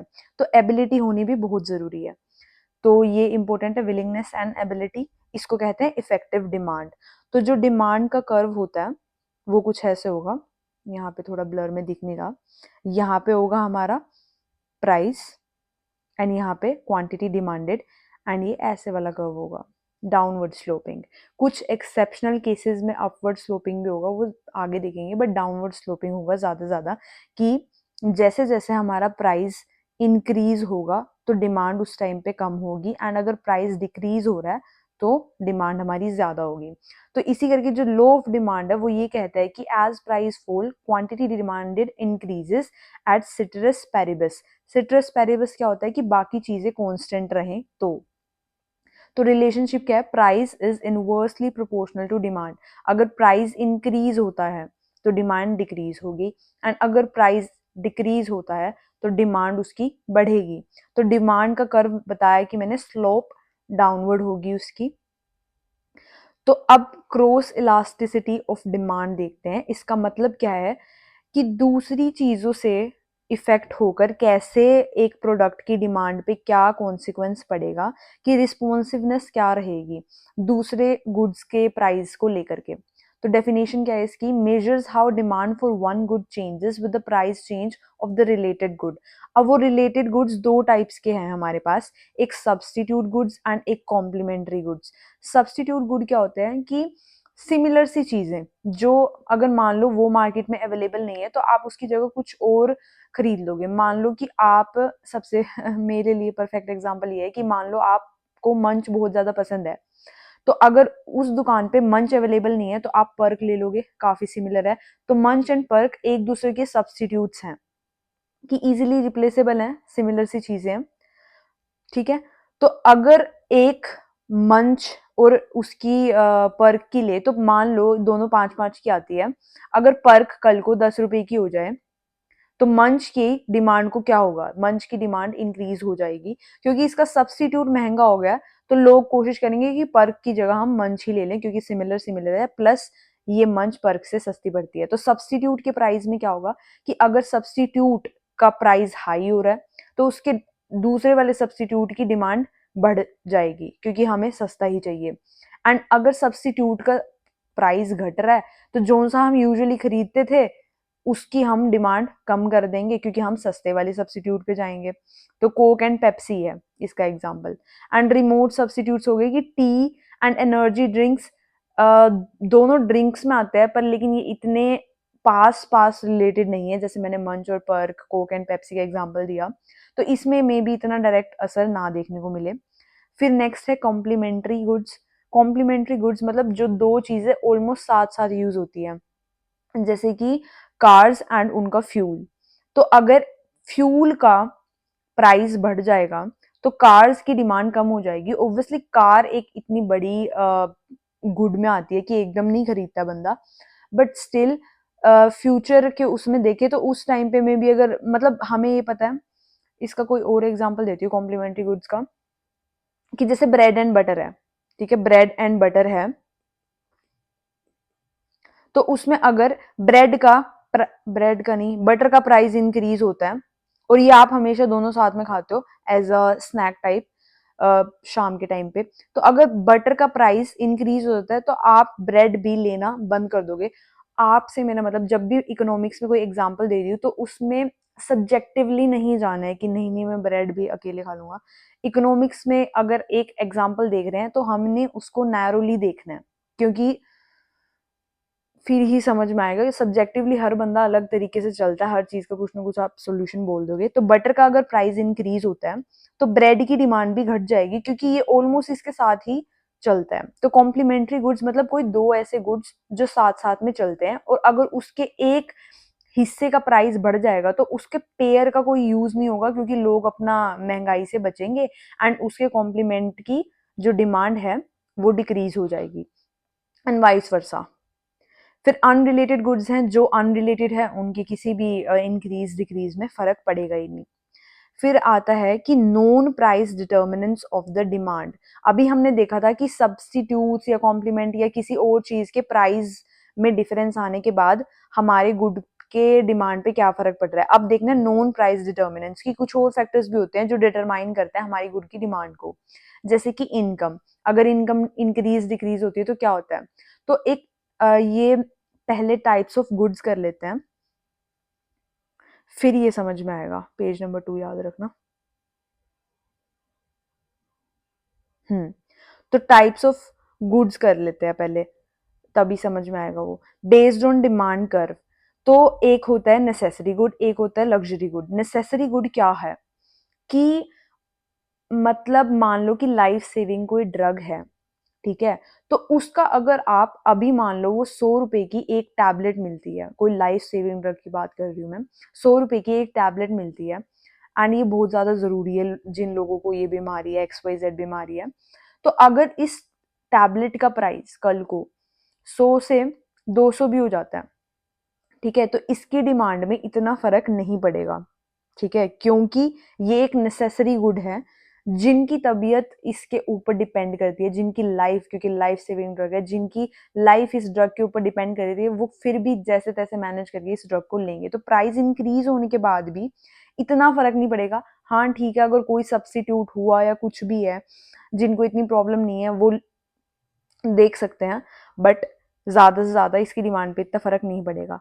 फिर आती है लग्जरी गुड। लग्जरी गुड का क्या रहेगा कि आ, अगर प्राइस इंक्रीज हो रहा है तो मतलब लग्जरी गुड ये है कि नेसेसरी नहीं है वो, एंड शौकिया तौर पे लेते हैं, तो इसकी इलास्टिसिटी जो है एक्सेप्शन में भी आती है, वो आगे पढ़ेंगे हम। तो फिलहाल के लिए यही है कि मतलब इसका जो आगे हम पढ़ेंगे वो गिफिन एंड वेबलिन गुड्स पढ़ेंगे। फिलहाल के लिए अभी ये समझो कि लग्जरी गुड्स इलास्टिक ही होते हैं, उनका प्राइस थोड़ा सा चेंज होता है तो उससे डिमांड घटती या बढ़ती बहुत ज्यादा है। जैसे कि आप लगा लो कि मतलब ये वैसे तो वेबलिन गुड का एग्जांपल है, वो भी इसी का सब टाइप है। तो अगर LV का एक बैग है, वो आज 2 लाख का है, सब चाहते हैं उसको, पर अभी ठीक है, मतलब अब जैसे ही इस 2 लाख को किसी भी कुछ भी लिमिटेड एडिशन कह करके 3 लाख कर दिया, तो जो भी सारे अमीर लोग हैं वो इतने पागल हो जाएंगे कि अरे अब ये लिमिटेड एडिशन है, ये 3 लाख हो गया, अब मुझे यही चाहिए, मुझे यही चाहिए। तो बेसिकली ये डिमांड कर्व से उल्टा है, एक्सेप्शन है, इसका स्लोपिंग नहीं, अपवर्ड अपवर्ड वाला क्या कहते हैं कर्व होएगा। तो ये एक्सेप्शन है। तो लग्जरी गुड्स का थोड़ा अलग सीन चलता है। तो फिलहाल मैं आपको इलास्टिसिटी वगैरह ये जो इसके आगे लिखा हुआ है ये सब भूल जाओ, ये बाद में करेंगे।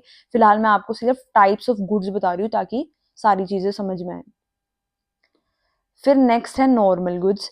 नॉर्मल गुड्स का क्या होता है कि अगर हमारी इनकम इंक्रीज हो रही है तो उस नॉर्मल गुड की डिमांड इंक्रीज कर देंगे हम। जैसे कि इलेक्ट्रॉनिक्स है, अगर हमारी इनकम थोड़ी इंक्रीज हुई तो हम, हमारा फोन बेशक एक इलेक्ट्रॉनिक है, खराब ना भी हो, हम सोचेंगे कि चलो थोड़ा सा महंगा 10-20 हज़ार और महंगा फ़ोन ले लेते हैं, बेशक से हमारा फ़ोन ख़राब ना हो, तो हमारी इनकम इंक्रीज़ होने से नॉर्मल गुड्स की डिमांड इंक्रीज़ हो जाएगी। बट इन्फीरियर गुड्स का क्या होता है? इन्फीरियर गुड्स का, मान लो जब हम सब लोग आईएएस बन जाएंगे, मान लो नहीं 100% बनेंगे, तो आईएएस बनने के बाद अभी हम स्टूडेंट लाइफ में हैं, मम्मी पापा का पैसा खर्च कर रहे हैं, तो हम इतने ब्रांडेड कपड़े नहीं लेते, बट लेकिन जब हम सब लोग आईएएस बन जाएंगे, उसके बाद हमारी खुद की इनकम होगी, तो हम अनब्रांडेड क्लोथ्स कम खरीदेंगे एंड ब्रांडेड क्लोथ्स ज़्यादा खरीदेंगे। तो इसमें क्या हुआ, इनकम तो हमारी बढ़ी, पर इंफीरियर गुड्स की जो डिमांड है वो घट गई, क्योंकि अब हम ये सोचते हैं कि हमारा स्टैंडर्ड बढ़ा है ना, हम एक लेवल के स्टैंडर्ड के एक ब्रांड के कपड़े डिजर्व करते हैं, ब्रांड खरीदेंगे। तो इंफीरियर गुड्स का उल्टा है कि इनकम इंक्रीज होने पे उनकी डिमांड घट जाती है, क्योंकि लोग उसको स्टेटस से, जैसे लग्जरी का था ना, वैसे ही इंफीरियर गुड का है कि स्टेटस से सिंबल का देखते हैं कि हम थोड़ा ऊपर का पहनेंगे। फिर आता है सब्स्टिट्यूट एंड कॉम्प्लीमेंट्स, ये मैंने बता ही दिया।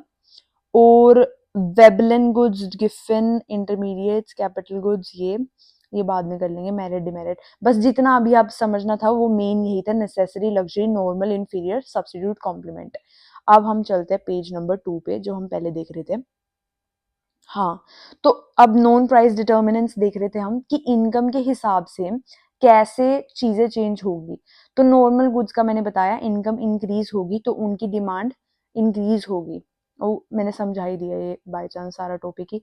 इंफीरियर गुड्स का इनकम इंक्रीज होगी, डिमांड डिक्रीज होगी। रिलेटेड गुड्स का भी बता दिया कि सब्स्टिट्यूट की अगर प्राइस इंक्रीज होगा तो उसकी डिमांड जो है इंक्रीज नहीं, गलत लिखा है।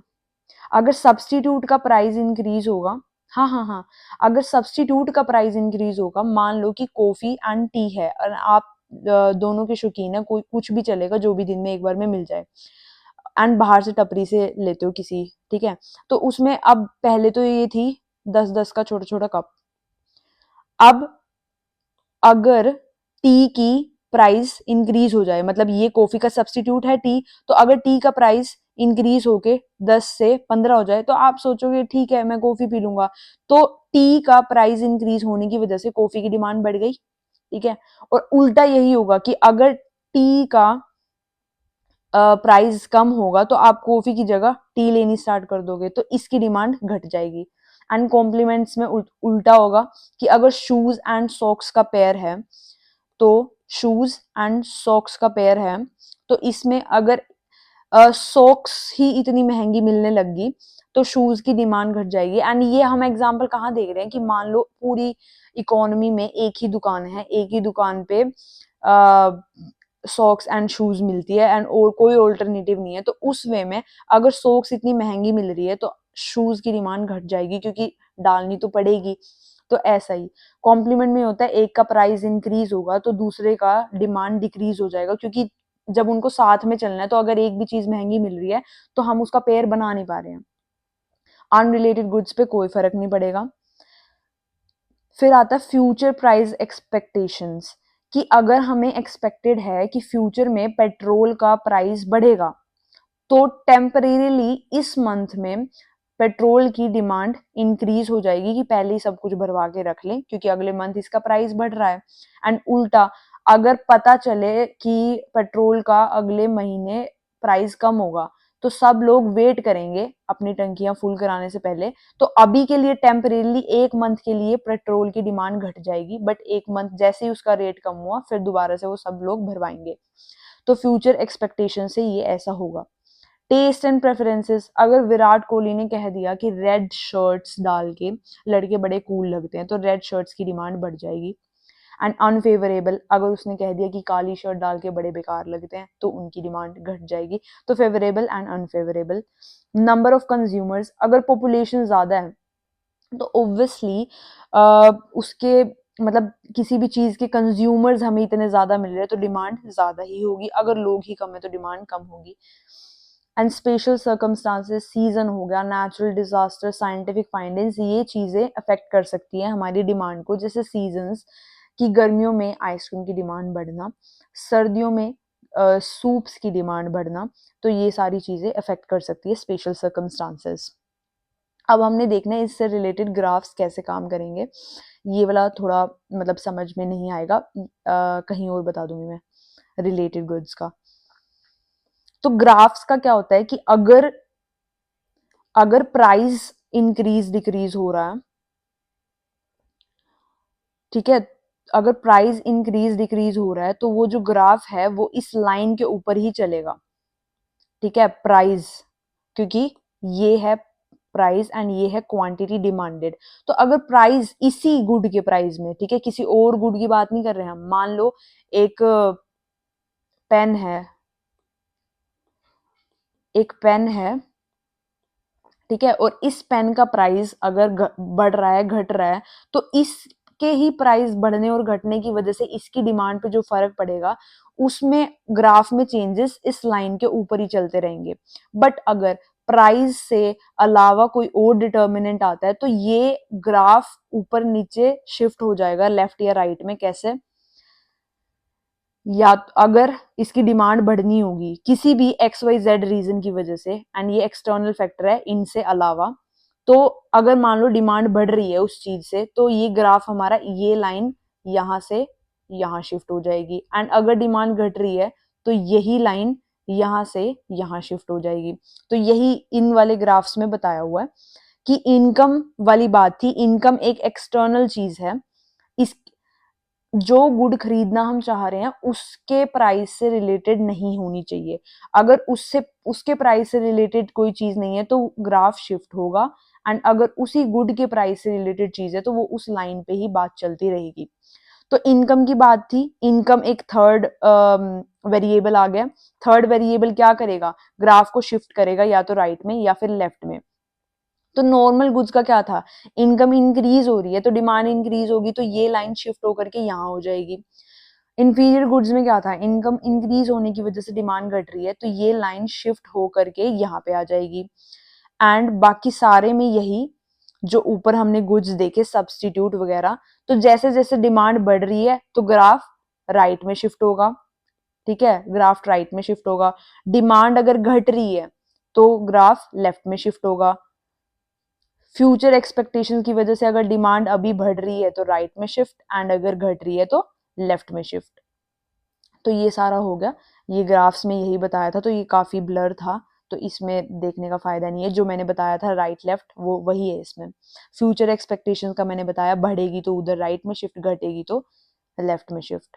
तो ये आप इसको ऊपर नीचे नहीं कह सकते, ऐसे ये लाइन का इधर शिफ्ट होना रिलेटिवली राइट एंड लेफ्ट में ही आता है। So don't confuse it up and down. Taste and preferences का भी यही है, नंबर ऑफ कंज्यूमर्स का भी ऐसे ही होगा। बस राइट एंड लेफ्ट समझ में आना चाहिए। अगर डिमांड इंक्रीज हो रही है तो राइट में शिफ्ट होना, एंड घट रही है तो लेफ्ट में शिफ्ट होना। स्पेशल सर्कमस्टांसेस का हो गया। टाइप्स ऑफ गुड्स बता दिए, एंड इनके ग्राफ्स इलास्टिसिटी वगैरह बाद में देखेंगे। टाइप्स ऑफ गुड्स, हाँ, अब ये वाले गुड्स देखते हैं कि exceptions to the law of demand, ठीक है। अब मैंने आपको पहले ही बताया था कि वैसे तो डिमांड कर्व क्या होता है हमारा, वैसे तो डिमांड कर्व हमारा ऐसे होता है, डाउनवर्ड स्लोपिंग, ठीक है, कि प्राइस अगर ज्यादा है तो डिमांड कम है, प्राइस अगर कम है तो डिमांड ज्यादा है। बट अब इससे एक एक्सेप्शन है, जैसे मैंने लग्जरी गुड्स का बताया था, तो उस लग्जरी गुड का जो एलवी के बैग का एग्जांपल दिया था वो था वेबलिन गुड। वेबलिन गुड क्या है कि अगर, वैसे तो वो हमें ये बताया गया है कि price is inversely proportional to demand, but Veblen good में उल्टा है कि अगर प्राइस इंक्रीज होगा तो डिमांड भी उसकी इंक्रीज होगी। लग्जरी कार्स, ठीक है, लग्जरी कार्स, अगर कोई कार अभी तक 2 करोड़ की थी और वो अब 3 करोड़ की कर दी, थोड़ा बहुत उसके फीचर्स चेंज करके, मान लो कोई सी भी कार, ठीक है, तो वो 3 करोड़ की कर दी, तो अब इस 3 करोड़ वाली की डिमांड और ज्यादा बढ़ जाएगी। जो अमीर लोग हैं वो और ज्यादा पागल हो जाएंगे इसके पीछे, क्योंकि ये चीजें स्टेटस सिंबल से रिलेटेड हैं।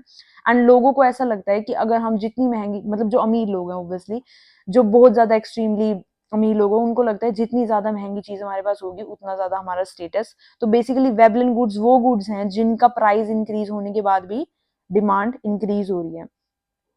गिफन गुड्स का एग्जाम्पल थोड़ा सा अटपटा है, इसमें भी यही है कि प्राइस इंक्रीज होने के बाद भी डिमांड इंक्रीज हो रही है, बट वेबलिन गुड्स बात कर रहा था लग्जरी गुड्स की, गिफन गुड्स बात कर रहा है इंफीरियर गुड्स की। तो अगर इसमें फर्क पता याद करना है तो वेबलिन वी से मतलब वदिया, वदिया is equal to luxury, and G से मतलब घटिया, घटिया is equal to inferior good. तो इसका ऐसा क्यों हो रहा है कि इंफीरियर गुड का प्राइस इंक्रीज होने के बावजूद भी उसकी डिमांड बढ़ रही है? तो एक्सेप्शनल सर्कमस्टांसेस हैं ये, ऑब्वियसली एक्सेप्शन पढ़ रहे हैं हम। तो उस एक्सेप्शन का एक एग्जांपल देती हूँ ताकि आपको लाइक हैं ऐसे कैसे होगा, ऐसे वाला साउंड इफेक्ट ना दें आप लोग। तो मान लो एक घर है, एक हाउस होल्ड है, उनको महीने में 30 केजी ही फिक्स कंज्यूम करना होता है, ठीक है, इससे कम में कम पड़ेगा एंड इससे ज्यादा की उनको जरूरत नहीं है। एग्जैक्टली 30 केजी उन्होंने कंज्यूम करना है खाना, खाना मतलब कि ग्रेन्स, एंड उनका बजट है 200 रुपए। तो अब ये जरूरी नहीं है कि वो ग्रेन्स कौन से टाइप के हैं, व्हीट है, क्या है, बाजरा है या कुछ है, बस 200 रुपए का बजट है एंड 30 केजी कंज्यूम करना है। तो अभी का क्या चल रहा था उनका, व्हीट वो 10 केजी लेते थे, बाजरा वो 20 केजी लेते थे। क्यों? क्योंकि व्हीट का प्राइस था 10 पर केजी एंड बाजरे का प्राइस था 5 रुपए पर केजी। तो करके देखें तो व्हीट उनकी आ जाती थी 100 रुपए की, बाजरा उनका आ जाता था 100 रुपए का 20 केजी। तो ठीक है, 200 रुपए में इनका हो गया 30 केजी। बट अब क्या हुआ कि बाजरे का प्राइस हो गया है इंक्रीज 6 रुपए, ठीक है, एंड व्हीट का प्राइस हो गया है थोड़ा सेम ही है, व्हीट का प्राइस सेम ही है। तो ये लोग कैसे करेंगे? अब ये लोग ऐसे 10 एंड 20 केजी सेम नहीं रख सकते, क्योंकि अगर 10 केजी व्हीट ले रहे हैं वो तो 100 रुपए का ही पड़ेगा, एंड 6 रुपए का 20 केजी अगर ये लेंगे तो ये तो 220 रुपए का होगा। तो ये इनका टोटल जो खर्चा है 220 पे चला गया, बट इन्होंने 200 के अंदर अंदर ही करना है। तो इन्होंने इनका प्रोपोर्शन चेंज कर दिया। अब ये व्हीट 10 केजी की जगह लेंगे, सॉरी ये 10 केजी की जगह लेंगे 5 केजी, एंड बाजरा 20 केजी की जगह लेंगे 25 केजी। एंड इसका बाजरे का प्राइस इंक्रीज होकर 6 हुआ था, तो सब कुछ टोटल करके अब इनका व्हीट जो आ रहा है 50 रुपए का मिल रहा है उनको 5 केजी, एंड बाजरा इनका 150, टोटल हुआ 200। तो इसमें क्या हुआ कि बाजरे का प्राइस इंक्रीज हुआ था 5 से लेके 6 तक हो गया था, परंतु बाजरे की फिर भी डिमांड बढ़ गई। पहले ये 20 केजी लेते थे एंड अब 25। तो ये बड़ा एक्सेप्शनल सा केस है गिफिन गुड्स, बट वेबलेन का तो समझ में आता ही होगा टोटली। गिफिन का याद रख लेना कि इंफीरियर गुड की भी प्राइस बढ़ने के बाद डिमांड बढ़ेगी इसकी। एंड फिर होते हैं intermediate and final goods. Intermediate goods production में आगे भी यूज हो जाएंगे, जैसे स्टील रोल्स हो गए, व्हीट ब्रेड बनाने के लिए यूज हो गया। फाइनल गुड्स होते हैं जो फिनिश्ड है, सीधा कंजम्पशन के लिए यूज होगी। जैसे किसी ने कार खरीदी पर्सनल यूज के लिए, तो वो कार चला रहा है अपने लिए, बट अब इंटरमीडिएट गुड ऐसे मतलब सर्कमस्टांसिस के वे से कोई फिक्स्ड क्लासिफिकेशन नहीं है, चेंज भी हो सकता है। And role of production process, capital goods जो फर्दर प्रोडक्शन में हेल्प करते हैं, जैसे मशीनरी होगी, कंज्यूमर जो खुद के कंज्यूम करने के लिए यूज करते हैं, ड्यूरेबल हो गए मोर देन 3 years, जैसे कि appliances, electronics, and non durable हो गए short life span less than 3 years। तो जैसे कि फूड हो गया, थोड़े बहुत क्लोथ्स भी आ सकते हैं इसमें, वैसे हमारे तो चल जाते 3 साल से ऊपर।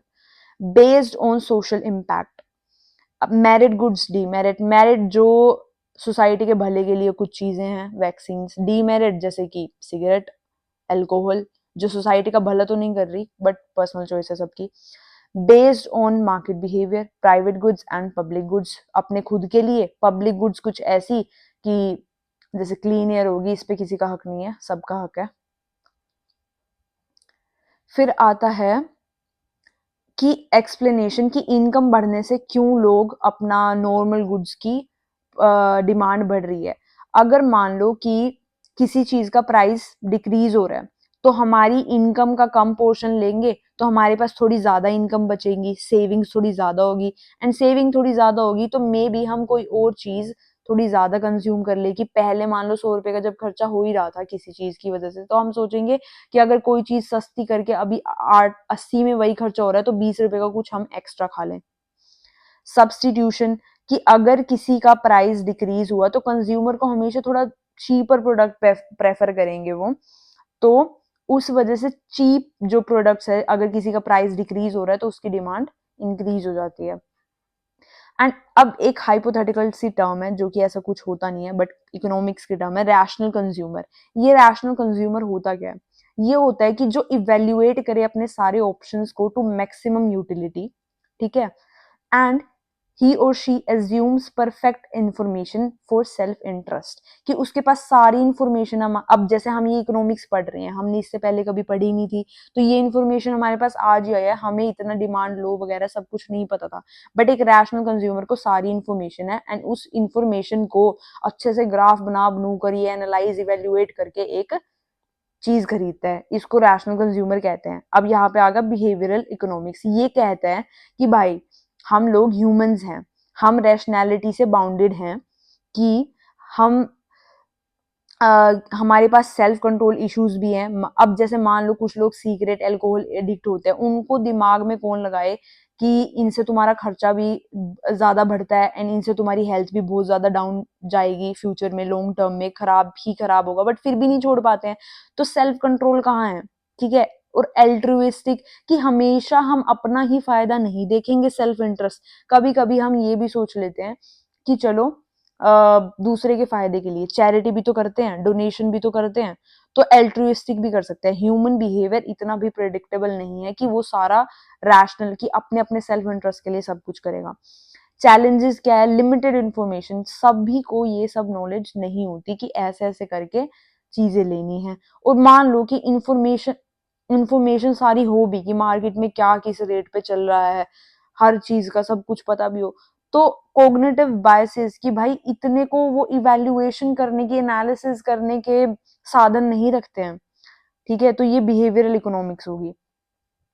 एंड ये मैंने बता दिया था मूवमेंट अलोंग एंड शिफ्ट कब होगा, कि अगर प्राइस की बात चल रही है तो एक लाइन पे ही बात चलती रहेगी, बट अगर कोई भी थर्ड वेरिएबल आ जाता है तो ये लाइन राइट या फिर लेफ्ट शिफ्ट होने का वो रखती है। अब आती है इलास्टिसिटी ऑफ डिमांड। इलास्टिसिटी क्या कहते हैं? इलास्टिसिटी ऑफ डिमांड होती क्या है? कि it measures the responsiveness of demand to change in its determinants, मतलब कि किसी भी एक्स वाई जेड रीजंस की वजह से डिमांड कितना रिस्पॉन्स कर रही है, डिमांड कम हो रही है, बढ़ रही है, घट रही है, क्या हो रहा है, तो उस रिस्पॉन्सिवनेस ऑफ डिमांड को हम कहते हैं इलास्टिसिटी। एंड अब जैसे मान लो प्राइस इलास्टिसिटी ऑफ डिमांड बोल देना, तो इसका मतलब ये है कि प्राइस की वजह से डिमांड कैसे रिस्पॉन्स दे रही है, तो प्राइस इलास्टिसिटी होगी प्राइस की वजह से कैसे डिमांड दे रही है। अगर इसकी जगह बोल दे हम इनकम इलास्टिसिटी ऑफ डिमांड, तो मतलब कि इनकम इंक्रीज या डिक्रीज होने की वजह से डिमांड पे क्या फर्क पड़ रहा है, कैसे वो रिस्पॉन्स कर रही है, ठीक है, तो इसको इलास्टिसिटी कहते हैं।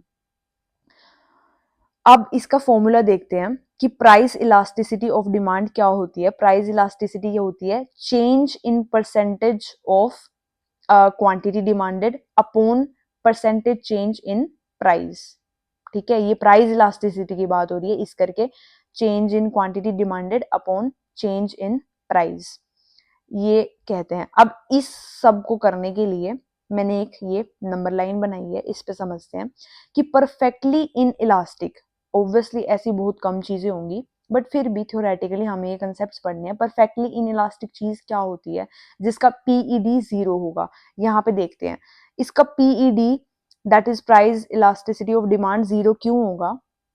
क्योंकि डिमांड उसकी नील के बराबर चेंज होगी, जबकि प्राइस हम कितना भी बढ़ा दे। इसका अभी एक एग्जांपल दिया था, खुद से वीडियो पॉज करके एक बार सोचो।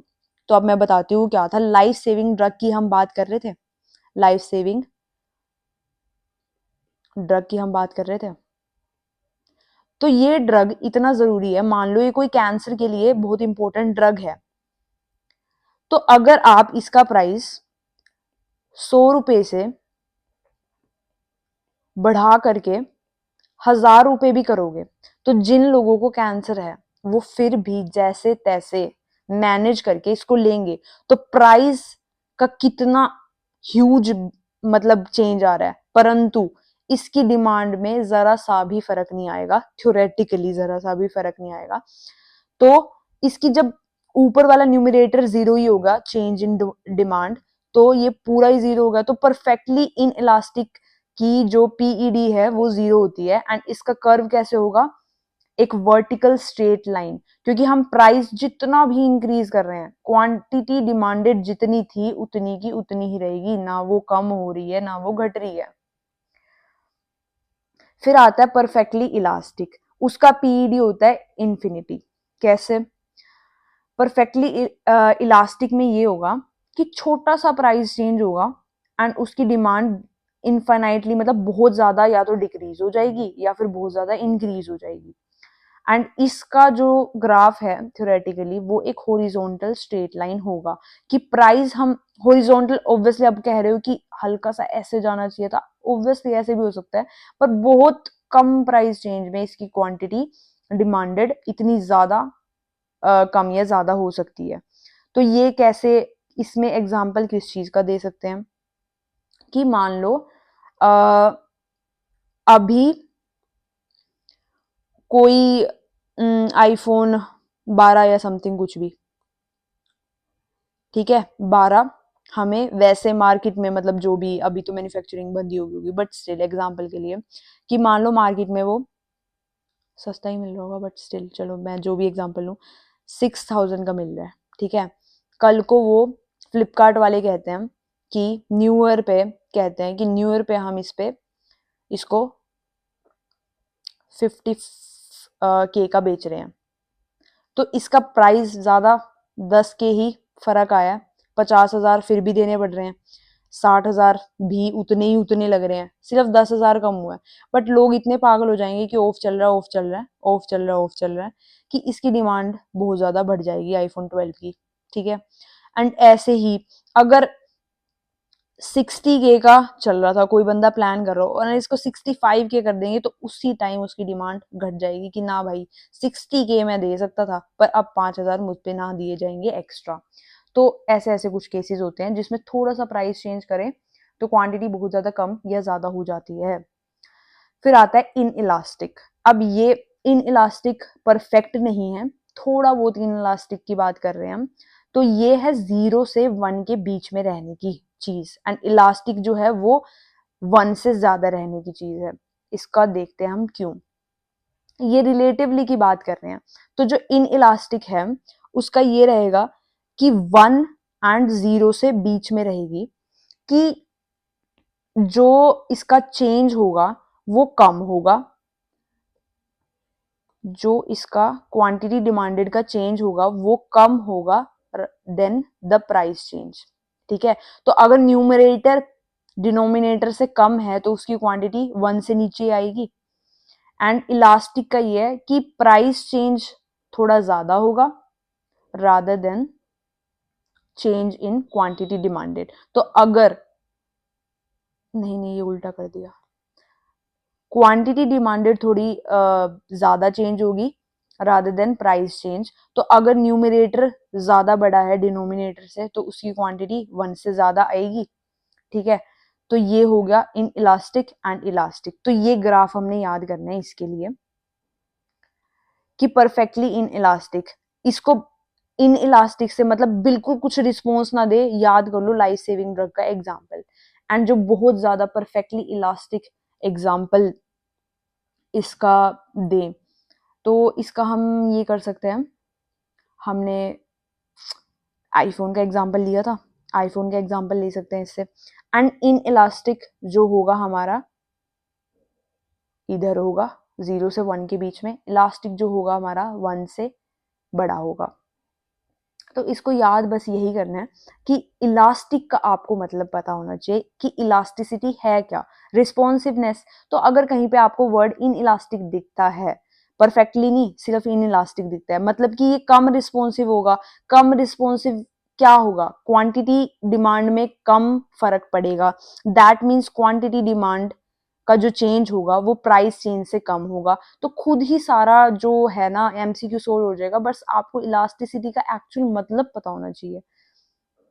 यूनिट इलास्टिक होता है जिसका पीडी 1 होता है कि जितना प्राइस में चेंज होगा एग्जैक्टली उतना ही जो है क्वांटिटी डिमांडेड में चेंज होगा। फिर आता है डिटर्मिनेंट्स ऑफ पीईडी, एंड अब ये सब्स्टिट्यूट वगैरह ये बार बार ऐसे ही यूज होंगे इसमें।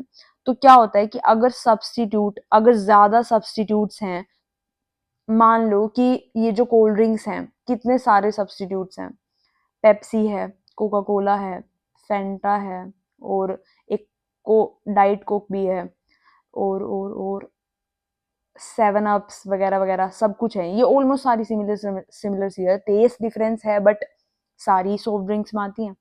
तो अब ये सिमिलर चीजें हैं, तो ये कितने सारे सब्स्टिट्यूट्स हैं एक ही, मतलब जब हम कोल्ड ड्रिंक कहते हैं तो हमारे दिमाग में ये सारी चीजें आती है, तो कोल्ड ड्रिंक्स के कितने सारे सब्स्टिट्यूट हैं।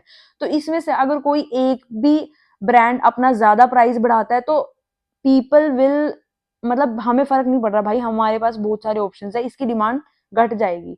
तो जितने ज्यादा सब्स्टिट्यूट्स होंगे उतनी ज्यादा इलास्टिसिटी होगी। मान लो फेंटा ने अपना प्राइस बहुत ज्यादा बढ़ा दिया, सब बोटल्स 45 की मिल रही है 1 लीटर, फेंटा ने अपनी कर दी भाई 60 की, कोई नहीं लेगा, जाके सारे यही ले लेंगे। तो ठीक है, ज्यादा इलास्टिसिटी होगी कि बढ़ाओ तुम प्राइस, अब हम ले ही नहीं रहे। एंड फ्यूअर सब्स्टिट्यूट्स होंगे क्योंकि कंपटीशन नहीं है, तो लेस इलास्टिक होगा। इसको कंपटीशन के वे से देखो। फिर necessity and luxury, necessity in elastic, necessity जब भी याद आए तो याद करना, अगर हम उसकी बात करें परफेक्टली इन इलास्टिक की बात कर रहे हैं तो लाइफ सेविंग ड्रग। और वैसे अगर देखते हैं कि राइस वगैरह है घर में, जैसे वो 30 kg वाला एग्जाम्पल दिया था, कि अगर हमारा 30 kg ही गेहूं लगता है, तो अगर वो नेसेसरी चीज है कि हमारा गेहूं लगते ही लगता है 30 kg, तो वो इतना इलास मतलब इलास्टिक नहीं हो पाएगा, क्योंकि अगर गेहूं का थोड़ा प्राइस इंक्रीज भी कर दे, हमें फिर भी 30 kg तो यार कंज्यूम करना ही है ना। तो इसकी डिमांड में इतना फर्क नहीं आएगा क्योंकि ये हमारी स्टेपल डाइट में आता है। बट लग्जरी गुड्स में डेफिनेटली फर्क आएगा, वो ज्यादा इलास्टिक है। कि छोटा सा जैसे एलवी बैग, ठीक है, छोटा सा प्राइस बढ़ाएंगे तो लिमिटेड एडिशन कह के अमीर लोगों का पागल बना के उसकी डिमांड बढ़ जाएगी। तो नेसेसिटी कम इलास्टिक होगी, तो इन इलास्टिक कह सकते हैं कि नेसेसरी चीजें जो हैं वो इन इलास्टिक रहेगी, चाहे उनका प्राइस घटे बढ़े। प्रोपोर्शन ऑफ इनकम, अब इसका मतलब क्या है कि मान लो किसी बंदे की एक महीने की इनकम ही 50,000 है, एक महीने की इनकम ही 50,000 है, जस्ट अ मिनट, हाँ।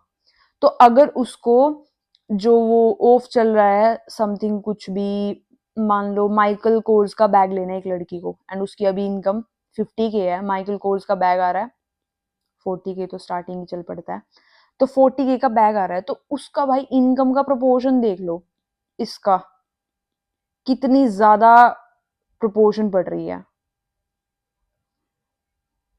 ठीक है, 80% ऑफ इनकम उसकी एक मंथ की माइकल कोर्स के बैग में चली जाएगी, नहीं ले सकती भाई वो, मतलब लेने को सेविंग करके इन ईयर ले भी ले, बट अभी हम देख रहे हैं कि ये प्राइस उसकी इनकम का बहुत बड़ा प्रोपोर्शन ले जाएगा, तो वो चीजें इलास्टिक होगी, अगर लार्ज प्रोपोर्शन है तो इलास्टिक होगी।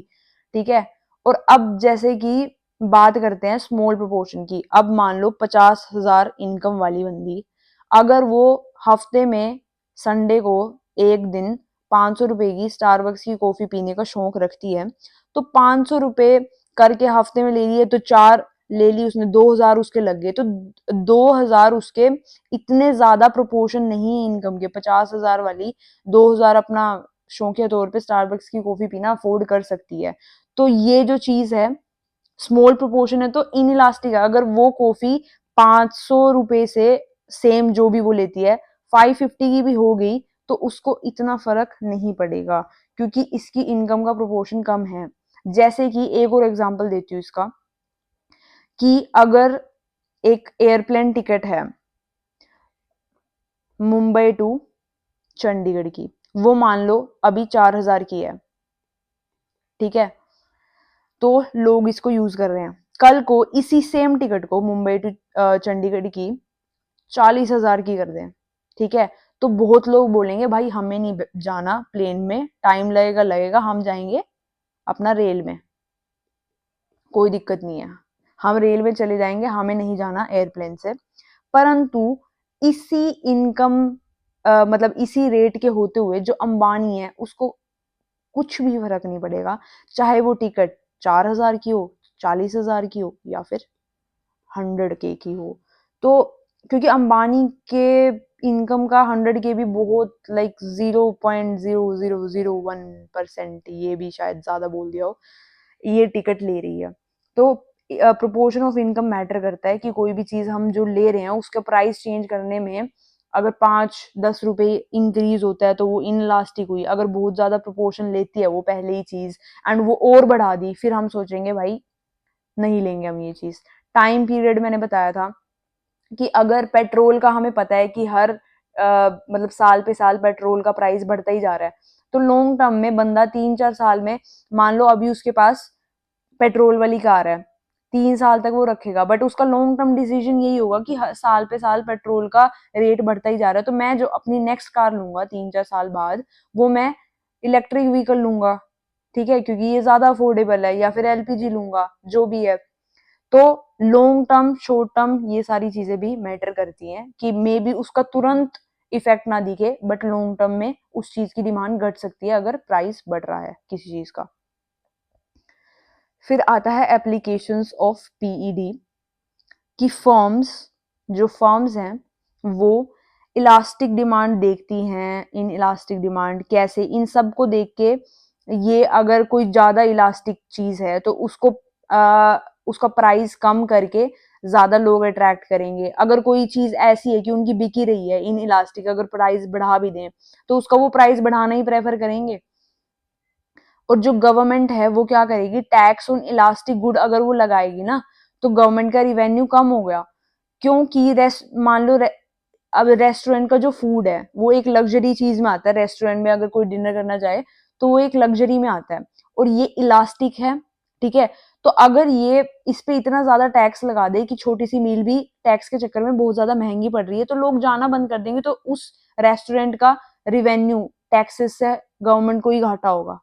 बट इन इलास्टिक गुड है, जैसे कि सिगरेट है, लोग एडिक्ट हैं, इसको आप मे बी, मेरे को नहीं पता कितनी आती है, मान लो 10 की पैकेट या जो भी आता हो, तो 10 की अगर 20 भी कर देंगे एडिक्ट, मतलब एक दो छोड़ देंगे बट लेकिन वो फिर भी लेंगे ही लेंगे। तो इन इलास्टिक गुड्स पे ज्यादा से ज्यादा टैक्स लगाने की कोशिश करती है, क्योंकि यही एक ऐसी चीज है, एंड ऊपर से इन इलास्टिक गुड भी कौन से, डीमेरिट वाले, जो सोसाइटी के लिए अच्छे नहीं है। अब ऐसे इन इलास्टिक तो लाइफ सेविंग ड्रग भी थी, बट कैंसर की अगर मेडिसिन की प्राइस इतना ज्यादा एंड टैक्स उस पर इतना ज्यादा बढ़ा दिया तो अगली क्या कहते हैं बारी में वो गवर्नमेंट गिर जाएगी, मतलब सरकार ही नहीं आएगी नेक्स्ट इलेक्शन में वो वाली। तो चीजें पॉलिटिकल भी होती हैं। फिर अब आती है इनकम इलास्टिसिटी ऑफ डिमांड, इसका मैंने मतलब बताया था कि अगर प्राइस है तो प्राइस की वजह से क्या डिमांड हमारी रिस्पॉन्स कर रही है, इनकम है तो इनकम की वजह से कैसे हमारी डिमांड रिस्पॉन्स कर रही है। फॉर्मूला इसका है change in quantity demanded upon change in income. तो ये क्या होगा, पॉजिटिव कब आएगी, इसका भी मैंने ग्राफ बताया। पॉजिटिव कब आएगी नॉर्मल गुड्स की, कि अगर जो नॉर्मल गुड्स का क्या होता है कि अगर हमारी इनकम इंक्रीज हो रही है तो नॉर्मल गुड्स की डिमांड इंक्रीज हो रही है। पॉजिटिव पॉजिटिव, न्यूमरेटर डिनोमिनेटर सारा कुछ यहाँ पे देखते हैं हम। हाँ, पहले हम लग्जरी का देख लेते हैं, फिर नेसेसिटीज का देखेंगे एंड फिर इंफीरियर गुड्स का देखेंगे। तो लग्जरी गुड की जो है YED वो हमारी पड़ रही है ग्रेटर देन 1। क्यों पड़ रही है लग्जरी गुड की ग्रेटर देन 1, क्यों पड़ रही है, कि इनकम में थोड़ा कम इंक्रीज होगा बट डिमांड में ज्यादा इंक्रीज होगा, तो ये ग्रेटर देन 1 पड़ रही है। अब ऐसा क्यों, एक और लग्जरी का एक और एग्जांपल दे देती हूँ।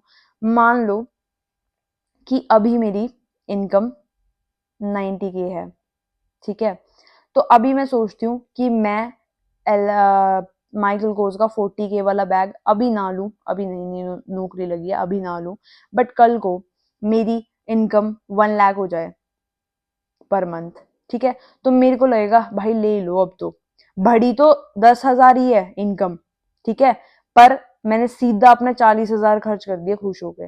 तो इनकम थोड़े कम प्रोपोर्शन में बढ़ेगी, चेंज इन इनकम स्मॉल होगा and change in quantity demanded ज्यादा होगी। तो अगर न्यूमिनेटर बढ़ा है तो वो ग्रेटर देन 1 आएगा सारा सोल्व करके। फिर आती है नेसेसरी चीजें। नेसेसरी चीजें जो रहती हैं उसका YED, that is income elasticity of demand, 0 से 1 के बीच में रहेगा। वो क्यों भाई? कि नेसेसरी चीजें हैं, इनकम अगर ज्यादा भी बढ़ेगी तो उसकी जो क्वांटिटी डिमांडेड है ऑलमोस्ट सेम ही रहेगी, मतलब बहुत कम चेंज आएगा। क्योंकि मान लो मैंने बताया था कि स्टेपल चीज है, अगर मेरे घर में 30 kg वीट यूज हो रहा है एक महीने में, तो अगर मेरी इनकम क्या कहते हैं 1 लाख से 2 लाख भी हो जाए, ठीक है, तो ये तो है नहीं सीधा 30 kg से डबल, मतलब 4 की जगह 8 रोटियां खाने लग जाएं, ऐसा तो होगा नहीं। हाँ, थोड़ा बहुत चेंज आएगा कि मे बी लोगों को ज्यादा खिलाने लग जाएं या गेस्ट ज्यादा होस्ट करने लग जाएं हम यहाँ पे, या कुछ भी थोड़ा बहुत चेंज आ सकता है, पर इतना ज्यादा चेंज नहीं आएगा। मतलब ऑलमोस्ट 30 kg का ज्यादा 33 kg हो जाएगा, बट इतना चेंज नहीं आएगा चाहे हमारी इनकम जितनी मर्जी बढ़े, क्योंकि वो नेसेसरी चीज है, वो स्टेपल चीज है। नेसेसरी चीज इतनी ज्यादा वेरी नहीं करती, जो वेरी करती है वो लग्जरी करेगी, ठीक है ना। नेसेसिटीज तो वही रहती हैं। मतलब अगर आप अमीर हो रहे हो तो दिन में ब्रश तो मैक्स टू मैक्स 2 ही बार करोगे ना, एक बार सुबह एक बार रात को। ये तो है नहीं कि अमीर होने के बाद आप ब्रश ही 10 बार कर रहे हो। तो वही है। तो इस करके अगर ऊपर वाला न्यूमिनेटर हमारा कम है एंड डिनोमिनेटर ज्यादा है तो वो क्या आएगा, 1 से छोटा आएगा, तो 0 से 1 के बीच में रहेगा। फिर आती है इंफीरियर गुड्स की बात। इंफीरियर गुड्स में क्या हो रहा था, इनकम इंक्रीज होने के बाद भी हमारी जो उसकी क्वांटिटी डिक्रीज हो रही थी, तो इनकम इंक्रीज हो रही है उसको पॉजिटिव ले लिया, क्वांटिटी डिक्रीज हो रही है उसको नेगेटिव ले लिया, तो ओवरऑल क्या आया, नेगेटिव। तो नेगेटिव को क्या कहते हैं, 0 से कम। तो इंफीरियर जो है लेस देन 0 होगा। तो ये सब यहीं पे यही लिखा है कि पॉजिटिव आईडी आएगी दो चीजों की, लग्जरी एंड नेसेसरी की। लग्जरी एंड नेसेसरी की, बस इसमें ये है कि luxury is more than 1, necessary is 0 to 1, and negative ID आएगी इंफीरियर की, that is less than 0। Examples इसके मैंने बता दिए साथ साथ। फिर आता है एक एंजल कर्व, ये इसमें 30 kg वाला एग्जाम्पल इसमें फिट बैठेगा। एंजल कर्व क्या बताता है कि relationship between income and demand बताता है ये, कि अगर हमारी इनकम इंक्रीज भी होती है तो जो नेसेसरी चीज है ना, डिमांड फॉर स्टेपल्स इंक्रीजेस, फिर stabilizes and then decline as the consumer switch to superior goods. अब ये क्या होगा कि अभी मान लो मैं अपने घर में 30 kg वीट कंज्यूम कर रहे हैं एक हाउस होल्ड में, ठीक है, और अगर मेरी इनकम इंक्रीज भी होती है तो as I told you staple चीज है, ज्यादा से ज्यादा 30 से 33 हो जाएगी, ज्यादा इतना ज्यादा चेंज तो आएगा नहीं। तो पहले तो इसका कर्व थोड़ा सा बढ़ेगा, थोड़ा सा बढ़ेगा, फिर वो स्टेबल हो जाएगा, क्योंकि अब इससे ज्यादा भाई मैं क्या ही खाऊं। थोड़ा सा स्टेबल होगा और फिर ये घटने लग जाएगा। घटने क्यों लग जाएगा, क्योंकि अब अगर इनकम बढ़ती जा रही है तो उसके बाद ये जो नीचे क्यों आएगा, क्योंकि मैं फिर में भी गेहूं की जगह बहुत सारे मल्टीग्रेन्स महंगे महंगे अच्छी अच्छी चीजें अच्छे से प्रीमियम आटा यूज करने लग जाऊं, तो इसकी डिमांड घट जाएगी एंड किसी और टाइप के आटे की डिमांड बढ़ जाएगी। तो एग्जाम्पल ये हो गया। एंजल कर्व क्या होता है, बस ये याद रखना है, income relationship between income and demand for goods होगा, पहले बढ़ेगा फिर स्टेबलाइज होगा फिर कम होगा। एंड इसकी इंपॉर्टेंस है इनकम इलास्टिसिटी ऑफ डिमांड वाले कर्व की। इंपॉर्टेंस इसकी कर्व नहीं, sorry, income elasticity of demand की क्या है कि मार्केट एंट्री, हम कौन सी मार्केट को टारगेट करें कि जहां पे इनकम के बढ़ने घटने से जल्दी जल्दी डिमांड में चेंज आता हो। तो मान लो इलेक्ट्रॉनिक्स का मैंने आपको एग्जांपल दिया था, थोड़ी सी इनकम बढ़ने के बाद luxury smartphones in emerging economies, ठीक है, वहां पे इनकम इंक्रीज हो रही है इमर्जिंग इकोनॉमीज में, तो वैसे वैसे लग्जरी स्मार्टफोन्स की डिमांड, जैसे कि आजकल सब हर साल नया आईफोन का मॉडल निकलती ले ही रहे हैं, चाहे उनको कैसे भी लेना पड़े। प्रोडक्ट डाइवर्सिफिकेशन करेंगे, इकोनॉमिक अडेप्टेशन करेंगे, कि अगर ऐसा लग रहा है कि ये वाली इकोनॉमी 1-2 महीने में रिसेशन में जाने वाली है, तो जो कंपनीज होगी वो नॉर्मल गुड्स की जगह थोड़े इंफीरियर गुड्स पे प्रोडक्शन करने की ज़्यादा ध्यान देगी, क्योंकि अब लोगों की इनकम कम होगी तो वो ब्रांडेड से इंफीरियर गुड्स पे शिफ्ट होने वाले हैं। एक्सप्लेनिंग सेक्टोरल शिफ्ट्स कि प्राइमरी सेकेंडरी टर्शरी सेक्टर में चेंजेस आते हैं। प्राइमरी में लो इनकम इलास्टिसिटी है, क्योंकि मतलब स्लाइट ही इंक्रीज होएगा, प्राइमरी सेक्टर में कितना ही इंक्रीज हो सकता है, बट सेकेंडरी मैन्युफैक्चर्ड गुड्स लोग बहुत ज्यादा खरीदते हैं तो इसकी इनकम इलास्टिसिटी YED ज्यादा है। टर्शरी सेक्टर में वेरी हाई है। एंड ग्लोबल इनकम जैसे जैसे बढ़ेगी वैसे वैसे मैन्युफैक्चर्ड गुड्स की YED बढ़ेगी। शिफ्ट इन सेक्टोरल बैलेंस, तो tertiary sector sees most significant relative growth. And अब इसके बाद हमारा एक सप्लाई का टॉपिक रह जाएगा, वो भी देखते हैं।